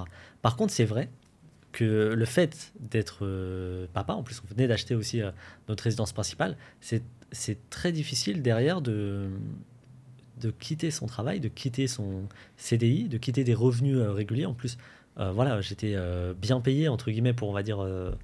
j'étais dans la moyenne très haute. Tu gagnais combien ? Je gagnais avant impôt, parce qu'après il y a l'association très lucrative des impôts, mais avant impôt, je gagnais 4 200 € net. D'accord. Et avec le bébé, tu sais, il te rajoute 300 € supplémentaires, donc on était confortable. Et donc du coup, quitter ça pour de l'incertitude permanente, parce que c'est chiant l'entrepreneuriat, il y a quand même vraiment beaucoup d'inconvénients, c'est dur. Et là, ça a été en fait une phase de transition très longue. J'aurais dû probablement, même si je regrette rien, mais probablement quitter plus tôt. Parce que, entre le fait, parce qu'il était chez nous, en plus, on l'a pas, voilà, la première année, là, il va commencer la crèche, mais la première année, on l'a gardé à 100%. Entre un bébé, les travaux de ta maison et un travail à Paris, donc métro, avec les métros, les trucs comme ça, et boursogramme, tu t'arrêtes jamais, vraiment. Ouais, Tu t'arrêtes vraiment jamais. En plus, on a eu plein de galères, donc voilà, à l'hôpital plusieurs fois, des nuits blanches, etc.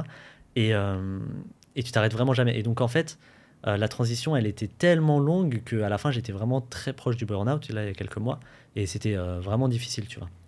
Donc, j'ai un peu divagué, mais en gros, pour te répondre, c'est vraiment une question de vision. Moi, je suis ni pro ni contre l'entrepreneuriat. Moi, je sais que c'est quelque chose avec quoi je suis en phase. Je me sens bien, je me sens moi-même, je me sens libéré. J'ai du temps, en fait. Hein, tu vois, vraiment, on a beaucoup de... Enfin, on gère notre temps comme on veut. Et je vois, voilà, je suis très souvent avec mon fils. Tu vois, même si là, il va aller à la crèche, c'est 2 fois par semaine. Le reste du temps, on va le passer avec lui. Ça, c'est génial. Donc, c'est vraiment cette vision-là que j'avais. Moi, je trouve que c'est un moteur. Après, pour d'autres, je comprends qu'il y ait cette... voilà, en fait, l'incertitude est telle que c'est difficile. Il faut avoir confiance en soi, en l'avenir, En son en projet. son projet, etc. Il faut vraiment... et moi, je pense qu'il vaut mieux se lancer dès le début. Si on hésite, mais que voilà, il y a une part de nous qui se dit, je pense que ça se tente. Il vaut vraiment mieux se lancer quand il est tout bébé que quand il est déjà grand. Mais bon, c'est ma vision. J'ai qu'un seul enfant, il est encore bébé. Je suis pas un papa entrepreneur avec 3 enfants, quoi, tu vois. Non, Pas mais encore. enfin, je pense que c'est déjà beaucoup C'est de du travail. travail. Enfin, déjà, moi, je veux dire bravo hein, à toi et à Julie. Félicitations, franchement, Ouais, parce que merci. c'est se lancer dans l'entrepreneuriat en même temps que l'arrivée d'un jeune bébé, c'est quand même beaucoup de boulot. Et je suis d'accord avec toi sur le fait de faut se lancer le plus tôt possible. Même avant d'attendre, si on peut ne pas attendre l'arrivée du Oui, bébé, ah bah oui, parce c'est que clair. tu vois, c'est encore mieux. C'est Je pense clair. que voilà, plus on est jeune, plus on peut se permettre de prendre de risques. Plus on attend, plus ça devient compliqué pour tout un tas de raisons, pour le confort, pour voilà, peut-être des enfants, etc. Donc pour ceux qui y réfléchissent, faut se lancer le plus tôt possible et prendre les risques aujourd'hui, parce que plus on attend, Ouais. plus c'est compliqué, quoi. Ah, mais moi, je suis impressionné par les jeunes de 20 ans. T'as quel âge, Charles Elias? J'ai 27. 27, bah voilà, on a le même âge. Je suis impressionné par les jeunes de 20 ans, de 18-20 ans que je vois, qui ont déjà en fait tous les trucs. Enfin, ils sont déjà calibrés en fait. Ils ont déjà, voilà, ils savent exactement comment ça marche, ils savent exactement ce qu'ils vont faire, etc. Quand ils auront notre âge, on n'a pas tant d'écart que ça, mais 7 ans c'est quand même beaucoup. Quand ils auront notre âge, ils seront déjà très loin. Et donc Ouais. ça, bravo, franchement, moi, à toute cette génération. Tu vois, je sais pas ce qui s'est passé en fait à cet âge-là. Il y a une éclipse qui a Peut-être qui est arrivée. peut-être le Covid aussi un petit peu. Ouais, c'est Tu vrai. vois, je me demande si les gens qui ont été chez eux, il y en a plein qui se sont dit bon bah vas-y, je vais lancer un business en ligne ou je sais pas quoi, se lancer sur les réseaux sociaux, etc. Et qui n'avaient entre guillemets rien d'autre à faire. Tu vois, là, je trouve que globalement les jeunes sont de plus en plus réservés, un peu introvertis et finalement Ouais, ils ça, c'est font clair. leur truc de leur côté. Ouais, c'est vrai. Et donc vu qu'il y a moins cette les copains, les sorties, les machins, s'il y en a qui ont cette fibre entrepreneuriale, et ben elle s'exprime plus tôt Ouais. que pour beaucoup d'autres personnes. Ouais, c'est vrai. Ok, bah super. Et peut-être pour terminer sur le sujet de l'entrepreneuriat, parce que bon, c'est passionnant, moi je pourrais en parler super longtemps. C'est quoi un petit peu les objectifs là, de Boursogramme 2023-2024 peut-être? Alors, en 2023, c'est un objectif que j'avais mis au début et on verra si j'y arrive. J'aimerais bien réussir à l'atteindre. En termes de chiffre d'affaires, il est de 250 000 pour 2023. Et pour 2024, j'aimerais bien, mais je ne sais pas pourquoi, mais j'aimerais bien atteindre un mois à 100 000 euros. Atteindre voilà, vraiment le mois à 100 000 euros, même si c'est en décembre. C'est pas grave, ça prendra le temps que ça prend. Mais parce que je suis vraiment en train depuis plusieurs mois de structurer tout pour que ça fonctionne en fait. Vraiment pour que la croissance fonctionne, que par exemple si on a plein de nouveaux élèves qui arrivent d'un coup, qu'on ne soit pas surchargé, qu'on ne soit pas en surchauffe ou quoi, tout est entre guillemets structuré.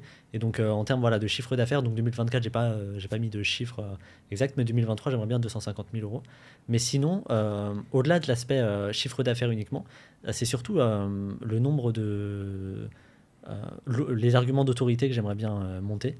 Donc en gros, Instagram, continuer comme je fais, essayer vraiment d'être la référence sur Instagram, c'est l'objectif. Et LinkedIn, fin 2023, j'aimerais bien atteindre les 5000 abonnés. Et ensuite, en 2024, je ne sais pas, je n'ai pas fixé un nombre d'abonnés, mais être une des références LinkedIn.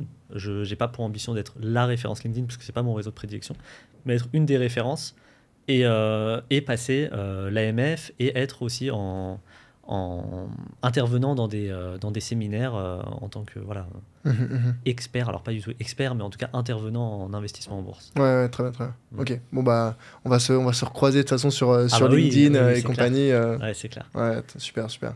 Et du coup, donc maintenant, moi, je voudrais un petit peu parler, justement d'investissement en bourse, plus précisément, switcher sur la partie investissement financier. Aujourd'hui, c'est quoi un petit peu, toi, ta philosophie, ton rapport à l'argent, ton rapport à l'investissement, quels sont un petit peu c'est quoi ta philosophie vis-à-vis de l'investissement et de l'argent aujourd'hui? Alors, déjà, l'argent, moi je sais qu'on dit souvent l'argent n'est ni bon ni mauvais, l'argent est neutre, l'argent est un outil, etc. Moi, je pense que l'argent est bon. Je pense qu'un outil, par définition, est bon, puisqu'il t'aide à faire quelque chose, en fait. Donc, en gros, c'est un multiplicateur. Et donc, naturellement, la plupart du temps, en fait, il te rend meilleur. Moi, je suis certain que l'argent te rend meilleur. Il t'enlève toutes tes frustrations liées à l'argent, bien entendu, pas les autres, hein, mais liées à l'argent.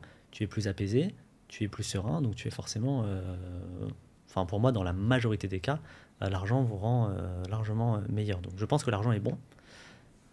Quelques personnes l'utilisent à mauvais escient, mais c'est une minorité. Et donc, je pense qu'il faut réfléchir à l'argent. Ça doit être un sujet de société et ça doit être un sujet d'introspection aussi. Faut pas faire l'autruche. C'est surtout dur au début quand on n'en a pas. D'en parler parce qu'en fait on complexe, parce qu'en fait on se dit que on se sent pas légitime, etc. Donc en fait il faut en parler même avec soi, ou même lire des ouvrages, même regarder des petits trucs de manière anonyme, etc. Et donc pour moi il faut réfléchir à l'argent. Ensuite, la deuxième chose, il faut réfléchir au long terme. Il faut vraiment voir le temps. Le temps, c'est une mauvaise chose, c'est-à-dire il y a l'inflation évidemment, mais il y a l'inflation sur tous les niveaux. Notre santé dépérit avec le temps, nos relations dépérissent, etc. En fait, le temps, pour la majorité des gens, le temps qui passe est une mauvaise chose.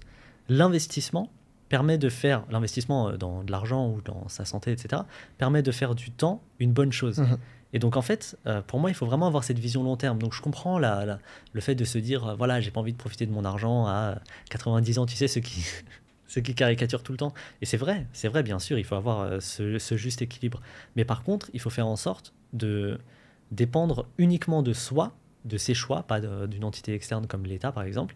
Et donc, mettre en place des choses qui vont faire en sorte que notre quotidien continue d'être comme on l'apprécie, mais mettre en place des choses pour notre avenir. Et donc, en l'occurrence, pour le sujet de l'argent, je trouve que la bourse, pour moi, il n'y a pas meilleur investissement que la bourse. Mmh. C'est hyper passif. Mmh. C'est presque, attention, une retraite assurée. On a juste à mettre en place un truc.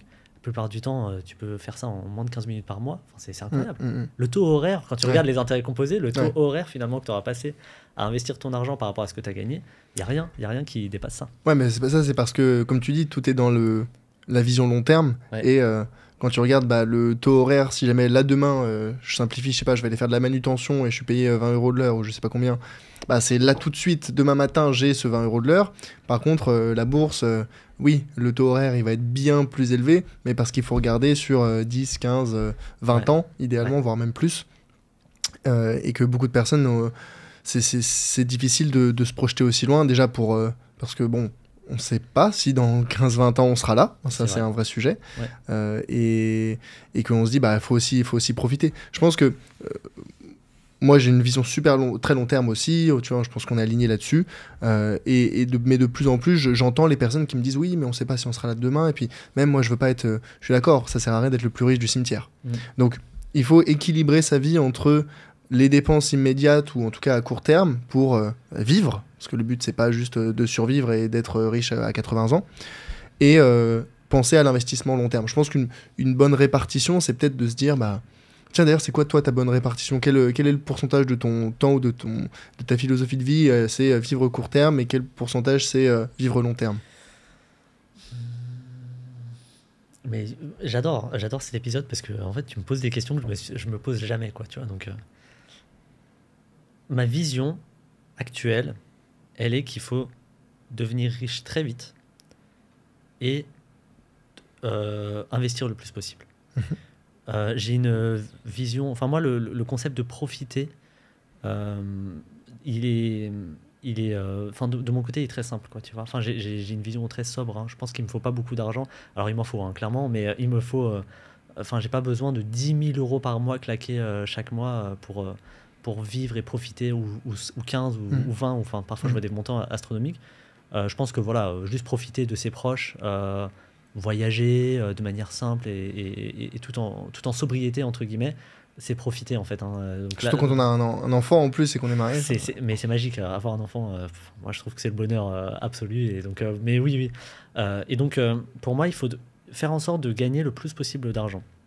C'est toi qui disais, je crois, sur LinkedIn, les revenus actifs rendent riches et les revenus passifs rendent libres, je crois. Ouais. Excellent, ce post j'avais beaucoup aimé, et j'aime beaucoup cette phrase. Il faut avoir les deux en vue, en fait. Il faut avoir la vision des revenus actifs. Très souvent, c'est via l'entrepreneuriat qu'effectivement on peut avoir de bons montants. Il y en a qui sont salariés qui gagnent très bien, mais souvent c'est à travers l'entrepreneuriat. Et donc le fait d'accumuler, entre guillemets, de l'argent, et donc plutôt court terme, et ensuite une grosse partie idéalement de cet argent, l'investir pour, sur du long terme, avoir ces revenus passifs qui, eux, par contre, nous rendent totalement libres. Quand tu investis en bourse, particulièrement la bourse, l'immobilier, il y a encore débat, mais la bourse, c'est passif, quoi. Enfin, il y a vraiment, il n'y a pas débat, quoi. C'est vraiment 100% passif. Et donc, pour moi, il faut vraiment viser beaucoup de revenus actifs immédiats et tout investir de manière intelligente sur du long terme. Ouais, le sujet des revenus actifs, revenus passifs, c'est très, très débattu, notamment sur les réseaux sociaux, parce que c'est vrai que bon, dire que tu vas devenir riche en investissant 10 € par mois ou 50 € par mois sur du très long terme, bon, c'est pas hyper réaliste. Ouais, Ou clairement. si c'est le cas, c'est sur un horizon très très long terme, 40-50 ans. Et comme on l'a dit, c'est pas l'objectif d'être le plus riche du cimetière. Ouais. Alors que les revenus actifs, c'est ça qui peuvent compound rapidement.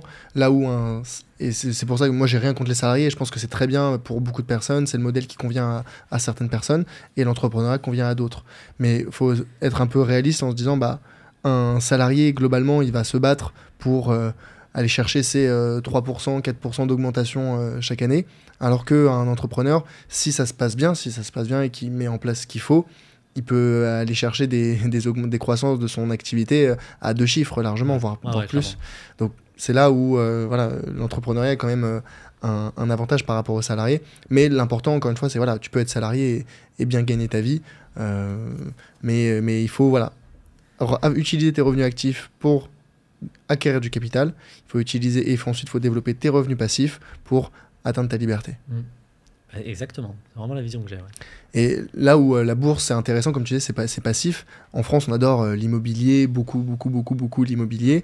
Je pense que c'est très très bien, mais c'est vrai que toutes les personnes qui sont sérieuses, hein, je dis pas les vendeurs de fausses formations ou je sais pas quoi en immobilier, mais les personnes qui sont sérieuses en immobilier, elles ont conscience que c'est tout sauf passif. Ah, mais c'est clair.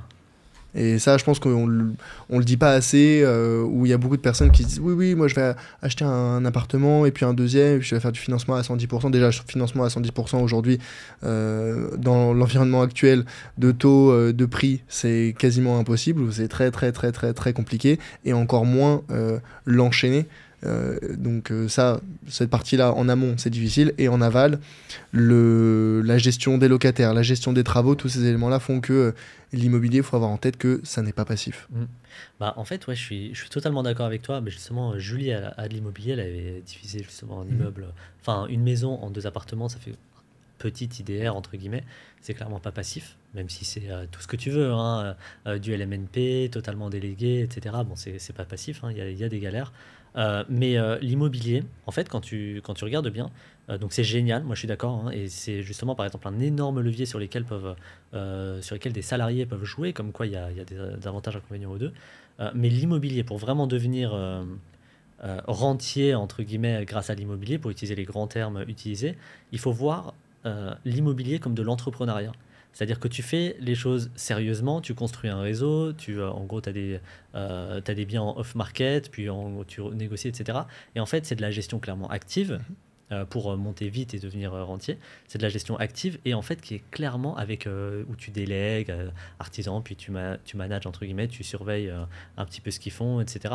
Et donc en fait, ce qui rend riche, c'est l'entrepreneuriat. C'est juste que l'immobilier est une forme, l'immobilier vraiment qui rend de manière, enfin qui te fait vraiment des revenus supplémentaires. C'est une forme d'entrepreneuriat. Ouais, 100%. Bah, typiquement, Xavier Delmas, qu'on salue, Ouais, qui est un chic type qui est super. incroyable. Bah, lui, typiquement, il incarne ce concept parce qu'il fait de la location courte durée et ça lui rapporte bien, mais il le dit lui-même, c'est très actif. Ça lui demande beaucoup de temps. Il adore ça, donc it's fine. Mais il a conscience que si tu veux gagner de l'argent avec de l'immobilier, de façon, on va dire, conséquente, c'est hyper actif. Et de l'autre côté, il fait de la bourse parce que bah, ça l'intéresse. Il est passionné, il est compétent. Mais c'est aussi parce que c'est passif. Donc, il faut avoir en tête ces deux éléments quand on choisit ce dans quoi on veut se lancer.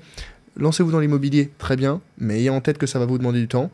Lancez-vous dans la bourse, très bien, sachez que ça va être plutôt passif. Et dans les deux cas, il faut se former en amont pour éviter toutes les erreurs. Ouais, ça c'est clair. Peut-être, moi, ce que je me demande, c'est quand tu étais salarié, comment est-ce que tu gérais tes finances personnelles, t'épargnais, tu suivais tes dépenses ou pas du tout? Ouais, grave. En fait,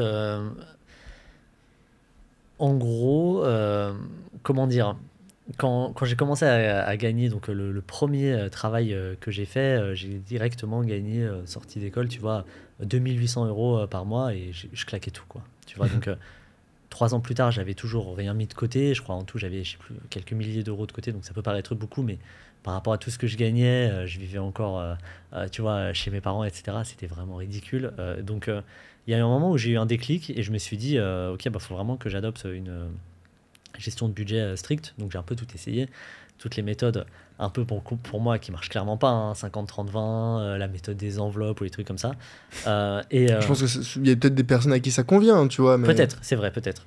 Et donc, du coup, par contre, à un moment, j'avais vu une vidéo de Dan Lok, je sais pas si tu vois, l'entrepreneur américain, Ça me dit quelque chose, ouais. et qui parlait de la méthode, en gros, la méthode des buckets. Et cette méthode-là, c'est en gros le principe, hein, c'est que tu as des revenus que tu dispatches dans 5 buckets, donc 5 seaux, voilà, c'est ça, si on prend le Des truc. paniers. Des paniers, voilà, ce serait plus cohérent, on va dire, avec notre langue. Les dépenses fondamentales, l'épargne de sécurité, l'investissement, la formation personnelle et les loisirs.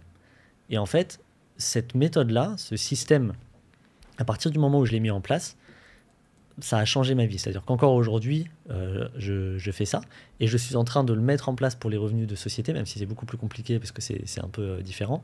Mais la méthode des buckets, je trouve que c'est la méthode la plus efficace qu'on puisse avoir pour de la gestion d'argent et tout le monde peut la mettre en place parce qu'en fait, elle est hyper flexible.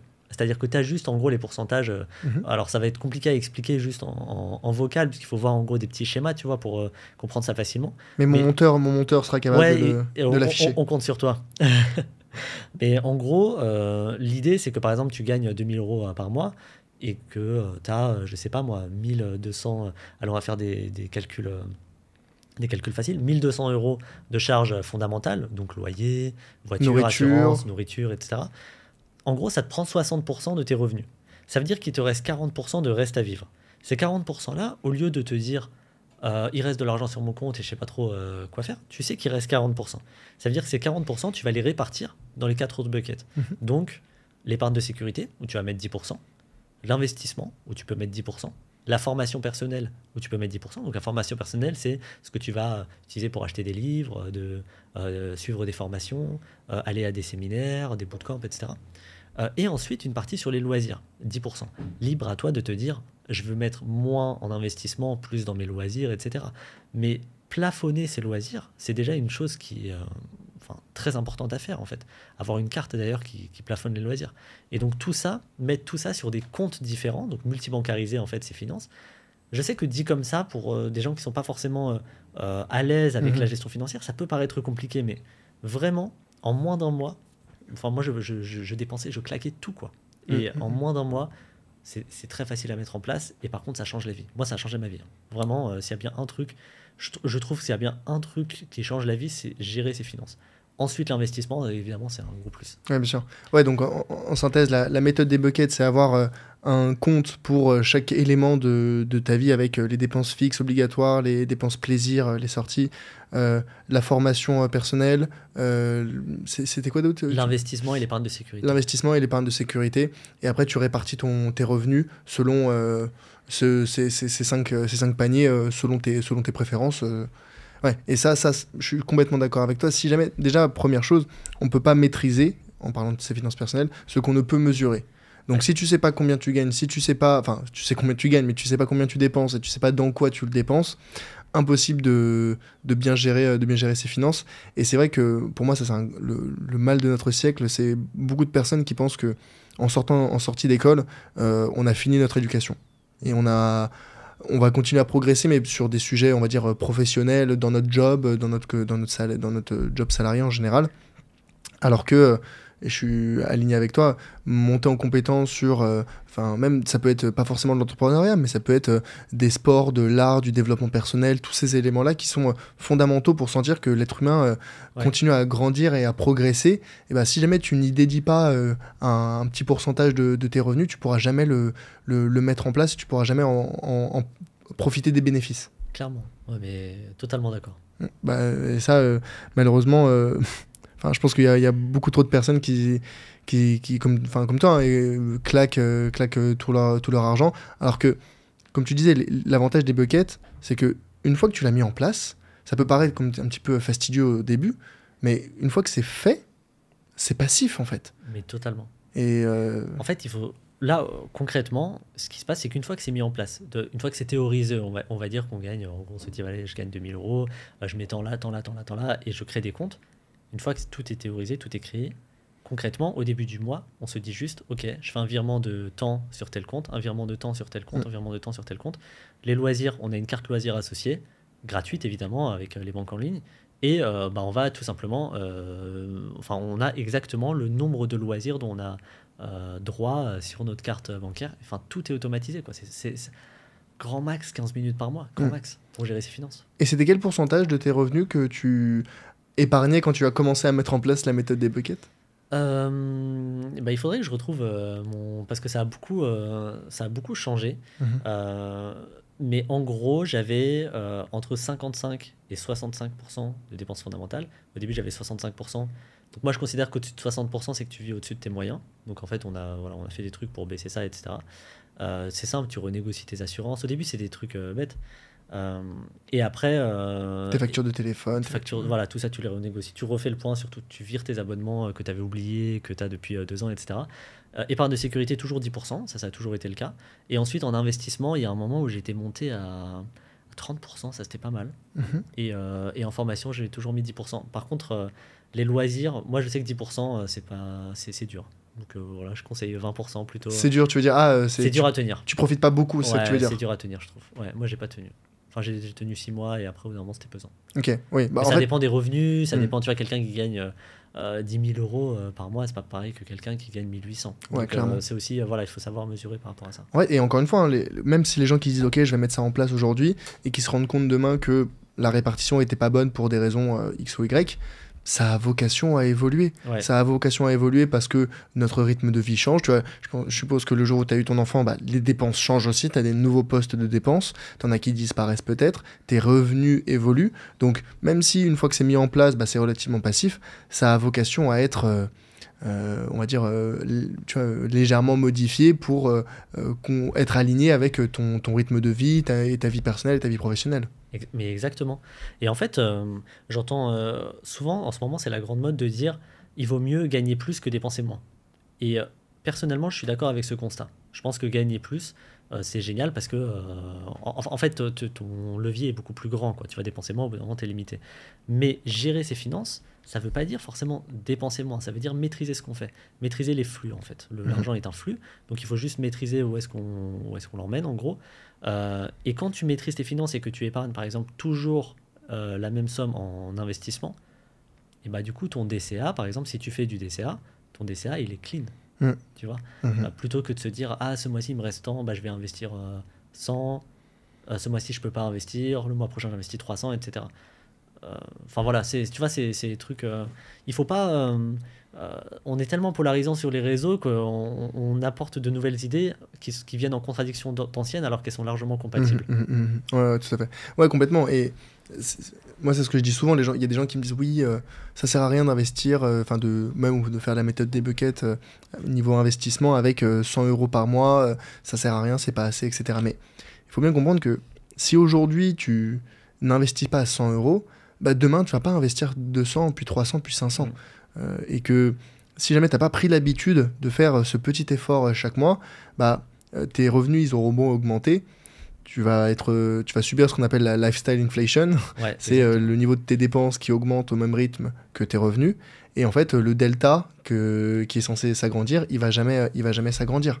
Et ça, c'est terrible. Alors que moi, j'explique, mais vraiment, c'est si aujourd'hui tu épargnes 100 euros, ça peut te paraître peu, mais demain, avec l'évolution de tes revenus, ces 100 euros, tu vas plus y penser. Tu vois, c'est une charge mentale dont tu te libères. Et donc, demain, quand tes revenus vont augmenter, bah, tu pourras mettre non plus 100, mais 200, puis 300, puis 400. Et c'est comme ça que tu finis par pouvoir investir 1000 euros par mois, voire plus. Ouais, exactement. Donc, je pense qu'il n'y a pas de minimum, quoi. Mais d'un point de vue, en tout cas, mentalité, tu vois, et approche du sujet. Et toi, du coup, qu'est-ce qui t'avait poussé à passer à l'action sur le côté investissement? Qu'est-ce qui t'a poussé à investir? En fait, j'ai eu 2 déclics sur l'investissement. Le premier, c'était en gros, à mon taf, t'avais un mec qui était très proche de la retraite et qui faisait un travail normal, quoi, ni passionnant, ni stimulant. Mais l'ancienne génération se plaignait quand même vachement moins que l'un d'autre. Je trouve qu'on est très capricieux quand même, soyons honnêtes. Mais donc voilà, il arrivait à l'âge de la retraite et en gros, il est décédé. Tu vois, et c'était un collègue avec qui je travaillais quand j'étais en stage, etc. Et quand j'ai vu son décès, surtout, bon voilà, après, il y a tout un truc, je trouve, autour de la mort, où une semaine après, plus personne ne parle de cette personne. Enfin, c'est bizarre comme sensation. Mais quand il est décédé, en fait, je me suis dit, le mec a travaillé toute sa vie pour un taf plutôt moyen, quoi. Enfin, je veux dire, pas spécialement stimulant. Il a passé sa vie à faire ça pour mourir avant même de profiter, entre guillemets, tu sais, ce qu'on fait à la retraite. Sans parler du fait que la retraite s'éloigne, sans parler du fait qu'on est sous-payé à la retraite, etc. Et donc, ça crée un truc en moi, tu vois. Et je me suis dit, bon, bah, comment faire pour partir à la retraite plus tôt? À la base, c'est juste parti de ce déclic-là. Et donc, tu vois, tu fais le calcul, si j'épargne même 1000 euros par mois pendant 40 ans, je sais pas, ça fait quoi, 1000 fois 12 000 fois 40, donc voilà, 400 000, 480 000. Ouais. Donc en gros, 480 000 euros, tu vois, tu te dis, mais attends, avec 1000 euros par mois, je suis même pas millionnaire à la fin de ma vie. Il y a un truc, comment ça se passe, tu vois, donc, mais je partais de loin, hein, parce qu'aujourd'hui, je sais que ça peut paraître évident, tous ces sujets-là. Et donc, du coup, et c'est sans compter l'inflation. Sans compter l'inflation, tu vois, tout ça, je connaissais même pas. Enfin, je connaissais de nom l'inflation pour les courses, mais c'est tout. Et donc, bon, comme d'hab, comme tout le monde, je pense, hein, mais comment gagner de l'argent, Au début, je pensais à plus d'argent, et puis après, tu tombes sur l'investissement. Puis à la base, surtout à l'époque, 2018, tu tombais beaucoup sur l'immobilier avec les anciens formateurs en immobilier, etc. Donc, je me suis beaucoup intéressé à l'immobilier à la base. Moi, l'immobilier, c'est un sujet qui me passionne beaucoup, quoi. Tu vois, c'est juste par manque de temps que je n'en fais pas. Et certainement de compétences, de réseau, etc. Et puis, évidemment que le jour où j'en ferai, je me formerai. Mais donc, je me suis intéressé à l'immobilier. Comme tous les Français. Comme tous les Français, voilà, le placement préféré des Français. Je me suis dit, ok, c'est pas mal, etc. Donc, je me renseigne. Et puis, après, je suis tombé sur la bourse. La bourse, il y avait beaucoup moins de contenu. Donc, c'était plutôt sur du contenu américain, etc. que je regardais les sujets en bourse. Et en fait, je me disais, mais attends, en fait, la bourse, le concept des intérêts composés, c'est exactement ce que je recherchais. C'est-à-dire, en gros, une épargne, tu te prends pas, c'est passif, c'est ultra passif, c'est-à-dire que ta vie, tu la continues, juste épargne, et tu as ta retraite anticipée. En gros, hein, je caricature, hein, mais en gros, c'est ce que je m'étais dit. Et donc, je m'étais dit, ok, donc après, tu vois que tu peux jouer sur les 3 leviers. En gros, plus tu investis, plus tu as de capital, ou en tout cas, plus tu peux partir tôt, plus tu investis longtemps, plus tu as de capital, et plus le rendement est élevé. Si tu fais 3%, c'est pas pareil que 8 ou 10. Et donc, plus effectivement le capital grossit. Et donc, là, ça a été un gros déclic. Le deuxième déclic, c'était Julie, justement, quand je l'ai rencontrée, qui investissait en immobilier. Et donc, où je m'étais dit, ok, en fait, des gens proches de moi, c'est-à-dire qui sont que je connais, tu vois, font cette action. Ça veut dire que c'est pas que un truc qu'on voit sur internet, c'est pas que des formateurs qui essayent de m'arnaquer. Moi j'avais une très mauvaise image des formations avant. Donc des formateurs qui essayent de m'arnaquer ou des trucs comme ça. C'est vraiment des choses accessibles. Moi je l'ai rencontré justement au moment de son investissement immobilier. Enfin je l'ai rencontré avant mais peu importe. Mais en gros on s'est mis ensemble à ce moment-là. Et donc, en fait, au fur et à mesure, du coup, je me suis renseigné. Et la bourse, moi, c'est un truc qui m'a vraiment plu. Très vite, plus tu te renseignes, plus tu aimes ça et plus tu te rends compte que le sujet est vaste, tu tombes dedans.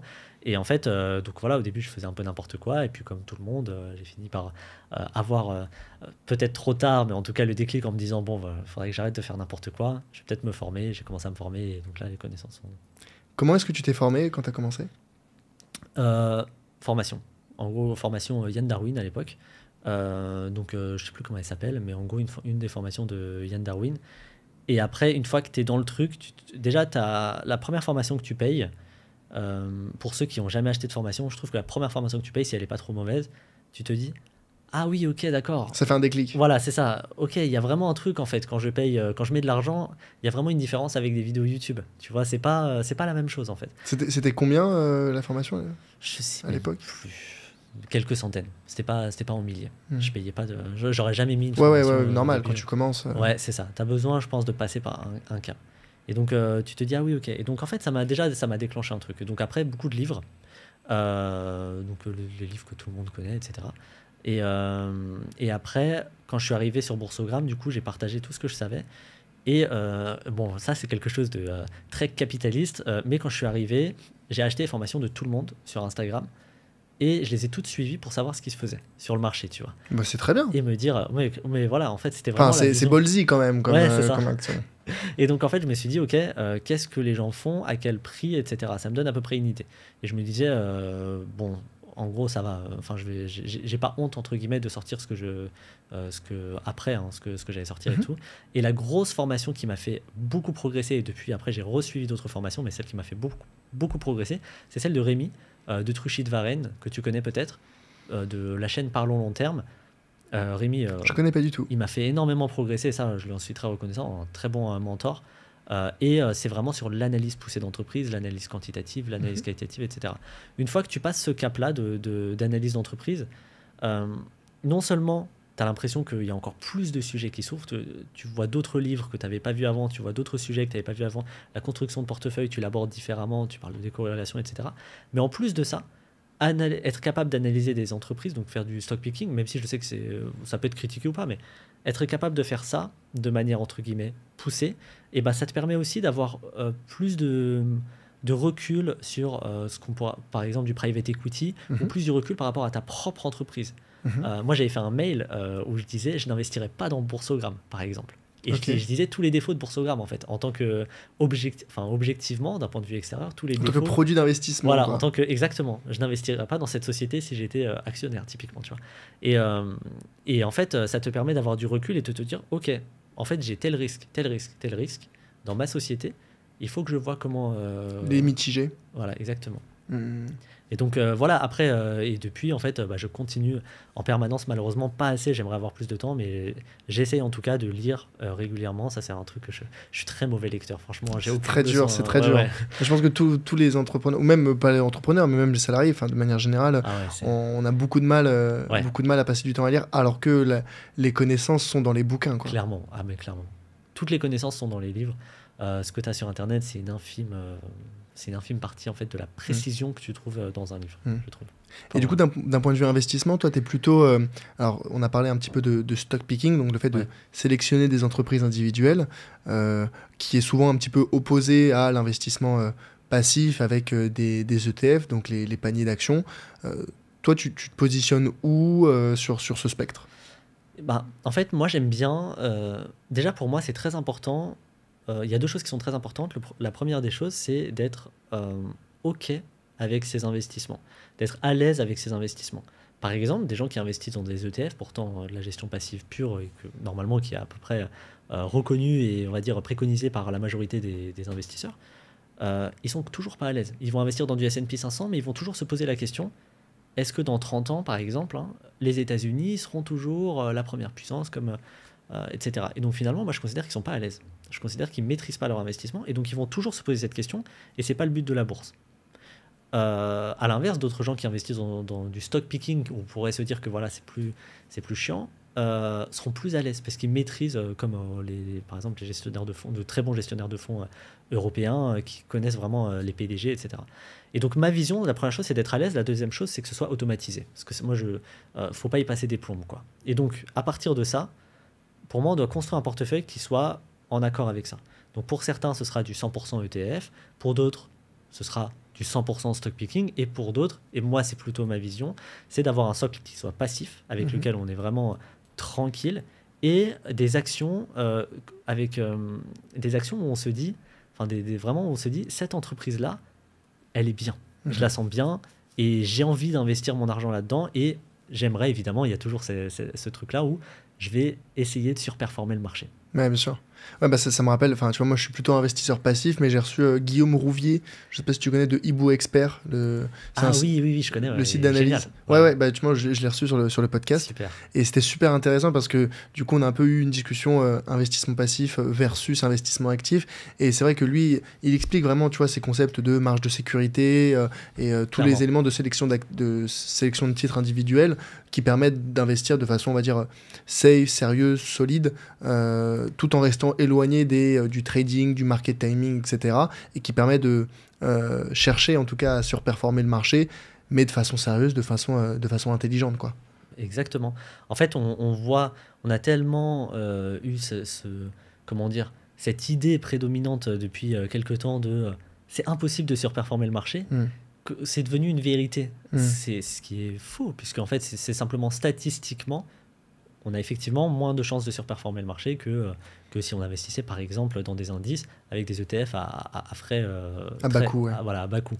Mais il y en a plein qui le font, et il y a toujours, je pense qu'il y a une volonté de toute façon de vouloir le faire. Donc si on veut le faire, il vaut mieux qu'on le maîtrise. Il vaut mieux qu'on sache effectivement, qu'on évite déjà tout ce qui est risque, toutes les entreprises surendettées qui sont déficitaires, qui sont un petit peu bizarres dans la gestion, etc.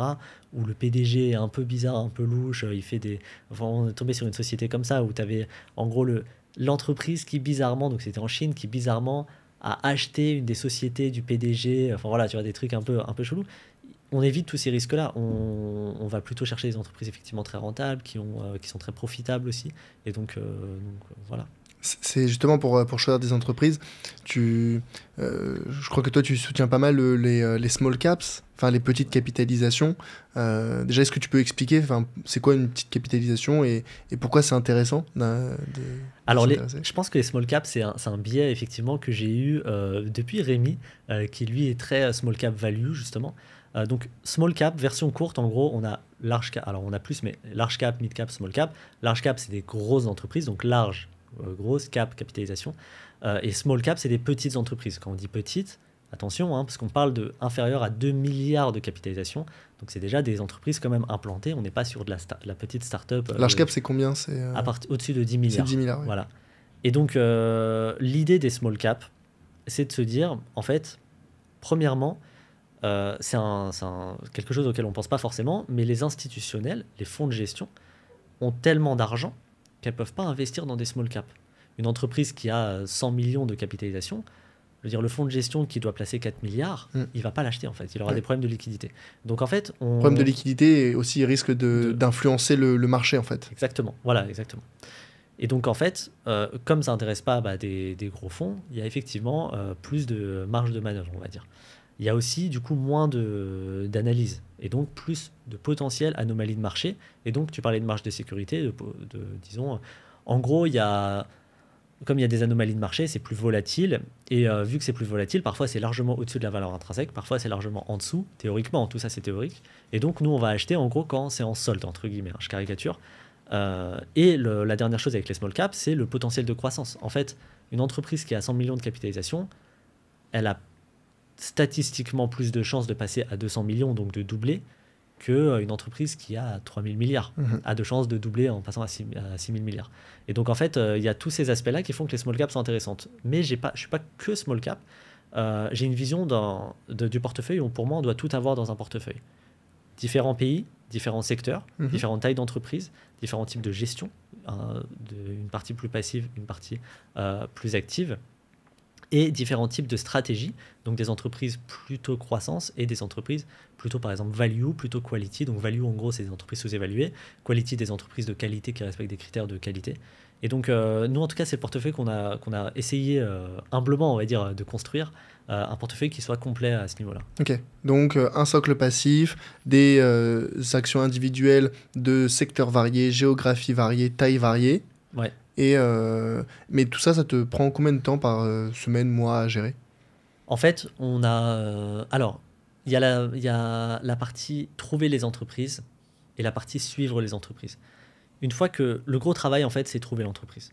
Ça, c'est le gros travail. Se dire, OK, cette entreprise, il faut le faire ce travail. Si on veut, il ne faut pas faire les choses à moitié, se dire, OK, le ROE, en gros, la rentabilité des capitaux propres, elle est au-dessus de ça, la marge, elle est au-dessus de ça, donc c'est bien. Non, il faut vraiment comprendre en fait ce que fait l'entreprise, il faut comprendre toute l'activité, etc. Donc il faut lire les rapports. C'est chiant, hein, mais il y en a qui sont prêts à le faire, d'autres non. Mais en tout cas, il faut le faire si on veut se lancer dans le stock picking, selon moi. Une fois qu'on fait ce travail, et une fois qu'effectivement on a trouvé des pépites, de belles actions, de belles entreprises, qu'on est OK avec ça, c'est du long terme.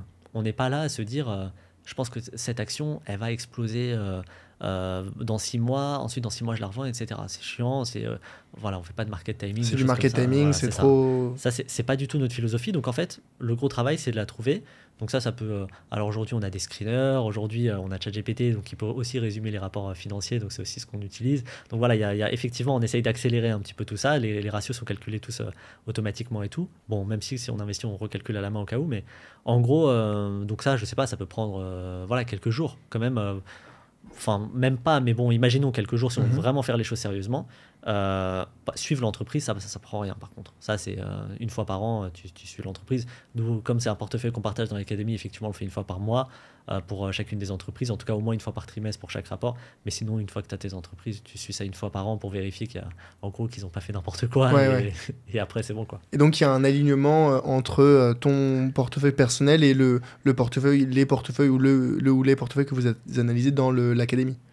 Ouais, c'est ça. Bah, en fait, c'est ça exactement. En gros, on a construit le portefeuille de l'académie, on appelle ça comme ça. Et c'est le portefeuille, donc là, c'est en cours de création, mais en fait, je suis en train de créer mon compte titre de société. Et c'est le portefeuille sur lequel je vais investir pour être cohérent avec ce que je fais, quoi. Tu vois, on fait pas un portefeuille bateau qu'on présente. Non, en fait, c'est vraiment mon portefeuille de société. Ouais, c'est ce qu'on dit souvent, c'est ne faites pas ce que je dis, faites ce que je fais, tu vois. Donc si jamais au moins ça permet de montrer que vous investissez vraiment, ou en tout cas que tu crois vraiment dans ce que vous partagez dans l'académie, quoi. Et surtout, et ça par contre c'est très important, et ça je tiens à le dire voilà, surtout pour ceux qui font du stock picking, mais même de l'investissement dans des ETF. Nous par exemple on fait des lives de présentation des entreprises, et à la fin en gros il y a une matrice SWOT qu'on construit ensemble, etc. Et en fait on appuie aussi beaucoup sur les points négatifs. Alors bon, si on investit dedans en général c'est que l'entreprise est quand même une pépite, mais on appuie quand même sur les faiblesses, les risques, parce qu'en fait on veut vraiment sensibiliser au fait que si vous investissez là-dedans, il faut que vous soyez conscient que voilà, il y a aussi ça, qu'il y a aussi tel risque. Et on veut... c'est trop facile, enfin, parfois je vois des vidéos YouTube, surtout à l'époque, aujourd'hui ça s'est quand même calmé, mais où c'était en gros 5 actions à acheter... Ça, je trouve que c'est vraiment limite. Surtout que ça n'a aucun sens, selon le moment, selon le... Oui, voilà, c'est ça. En plus, ça n'a pas de sens. Mais ça, je trouve que c'est vraiment limite. Parce que les gens qui sont débutants, ils vont copier-coller, ils vont pas chercher à comprendre le rationnel derrière. C'est ça, exactement. Je comprends. Et c'est quoi un petit peu les objectifs? Alors même si toujours les rendements passés ne préjugent pas des performances futures, c'est quoi un peu les objectifs de performance avec le portefeuille de l'académie? Peut-être ce que vous avez eu jusqu'à présent, ou même si ça fait pas 10 ans que vous le faites, et comme on dit toujours, l'investissement en bourse, ça s'apprécie sur le long terme. Ouais. Donc, pour avoir un rendement sérieux, faudrait avoir, je sais pas moi, 10-20 ans de recul. Mais c'est quoi un peu l'objectif aujourd'hui? Alors effectivement, quand on fait les backtests, donc on a développé en gros un outil qui permet de mesurer les backtests et qui d'ailleurs construit ton portefeuille justement avec la théorie moderne du portefeuille et tout. Alors backtest, c'est les performances passées. Les performances passées. Donc quand on regarde les performances passées de tout ce portefeuille-là qui a été constitué, alors attention, je mets vraiment de gros warnings et je tiens vraiment à le préciser, mais effectivement on est à 22,4% par an. gros warning, c'est les performances passées, on n'a pas investi à ce moment-là, au moment des backtests, etc. Donc on veut vraiment être, on veut vraiment sensibiliser là-dessus. Et c'est pour ça que moi d'ailleurs j'écris nulle part ce chiffre-là, quoi, tu vois, je l'écris nulle part, ni dans la page de vente, ni dans rien du tout. Effectivement, on vise, et je pense que c'est très ambitieux, et donc c'est pas quelque chose que je promets pareil, nulle part dans aucune page ou quoi que ce soit, mais on vise 15% par an. Ça, c'est ce qu'on vise avec le portefeuille concret. C'est pour ça qu'effectivement, on a un suivi qui est un petit peu plus poussé, un petit peu plus récurrent, qu'on pousse un petit peu. On est 2 d'ailleurs à faire ce portefeuille-là. Il y a Lucas, le coach de l'académie, qui fait du très bon travail là-dessus, qui fait des analyses extrêmement poussées et extrêmement qualitatives. Et donc, on confronte un petit peu nos idées. On essaye, on va dire, de rester aussi humble par rapport à ça. Maintenant, soyons réalistes. 15% par an, c'est quand même...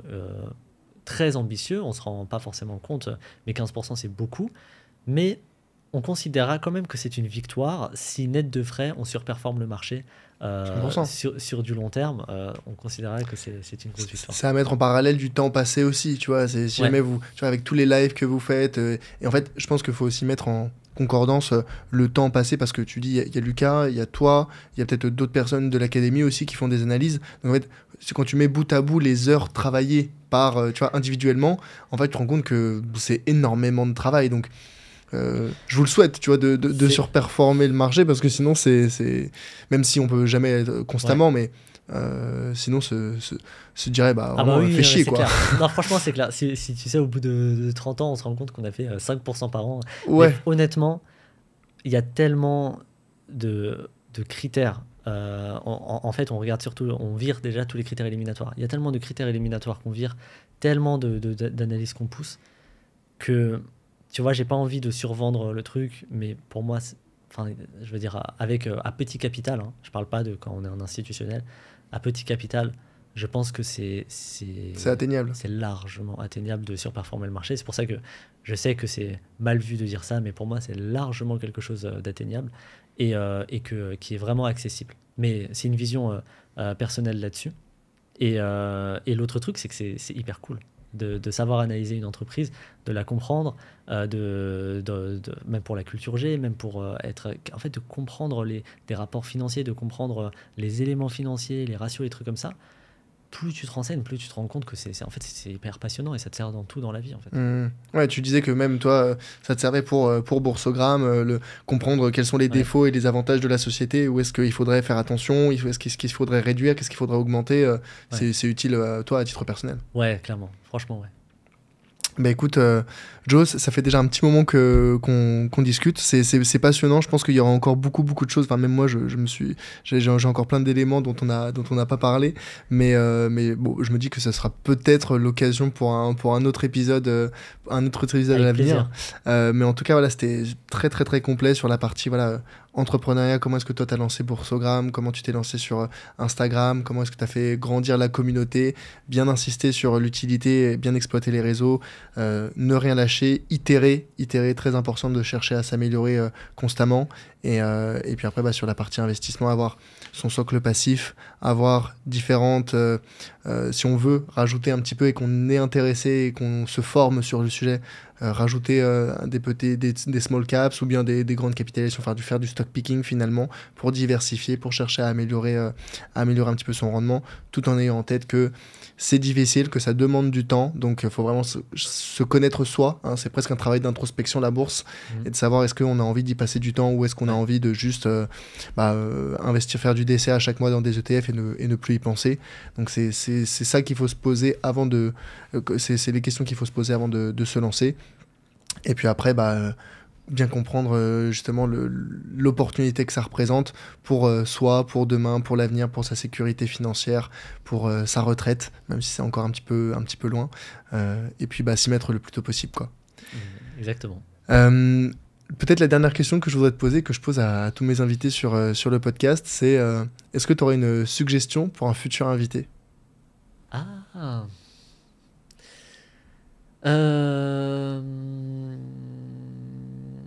Alors, qui est-ce que tu pourrais... Sachant que c'est, tu vois, on parle autant investissement, mais on peut aussi parler entrepreneuriat, on peut parler rapport à l'argent, on peut parler, tous ces éléments. Ok. Et pourquoi est-ce que tu n'inviterais pas Manoa Labranche ? Manuel de Fortumedia. De Fortumedia, ouais. Ok, bah écoute, bah je le connais pas personnellement, mais pourquoi pas, en vrai, toi, tu le connais bien du Je coup. le Toi. connais, je peux vous mettre en contact sans problème. Par contre, c'est un profil atypique. Oui, j'ai vu des extraits passer, j'ai vu des extraits passer, je sais que c'est assez edgy comme, Ouais. comme discussion. Mais écoute, ça pourrait être intéressant, je pense, c'est très stimulant. Ok, bah écoute, bah, très très bien, je me note ça, on en rediscute juste après. Et bah, encore un très très grand merci d'être venu sur le podcast et peut-être à une prochaine fois parce que je pense que sincèrement on n'a pas effleuré l'ensemble des sujets dont on aurait pu parler. Bah écoute, encore merci en tout cas pour cette invitation. Bah, c'était vraiment hyper cool. Honnêtement, j'ai pas vu le temps passer. Donc avec grand plaisir pour un prochain épisode. Merci Joe, salut. À plus.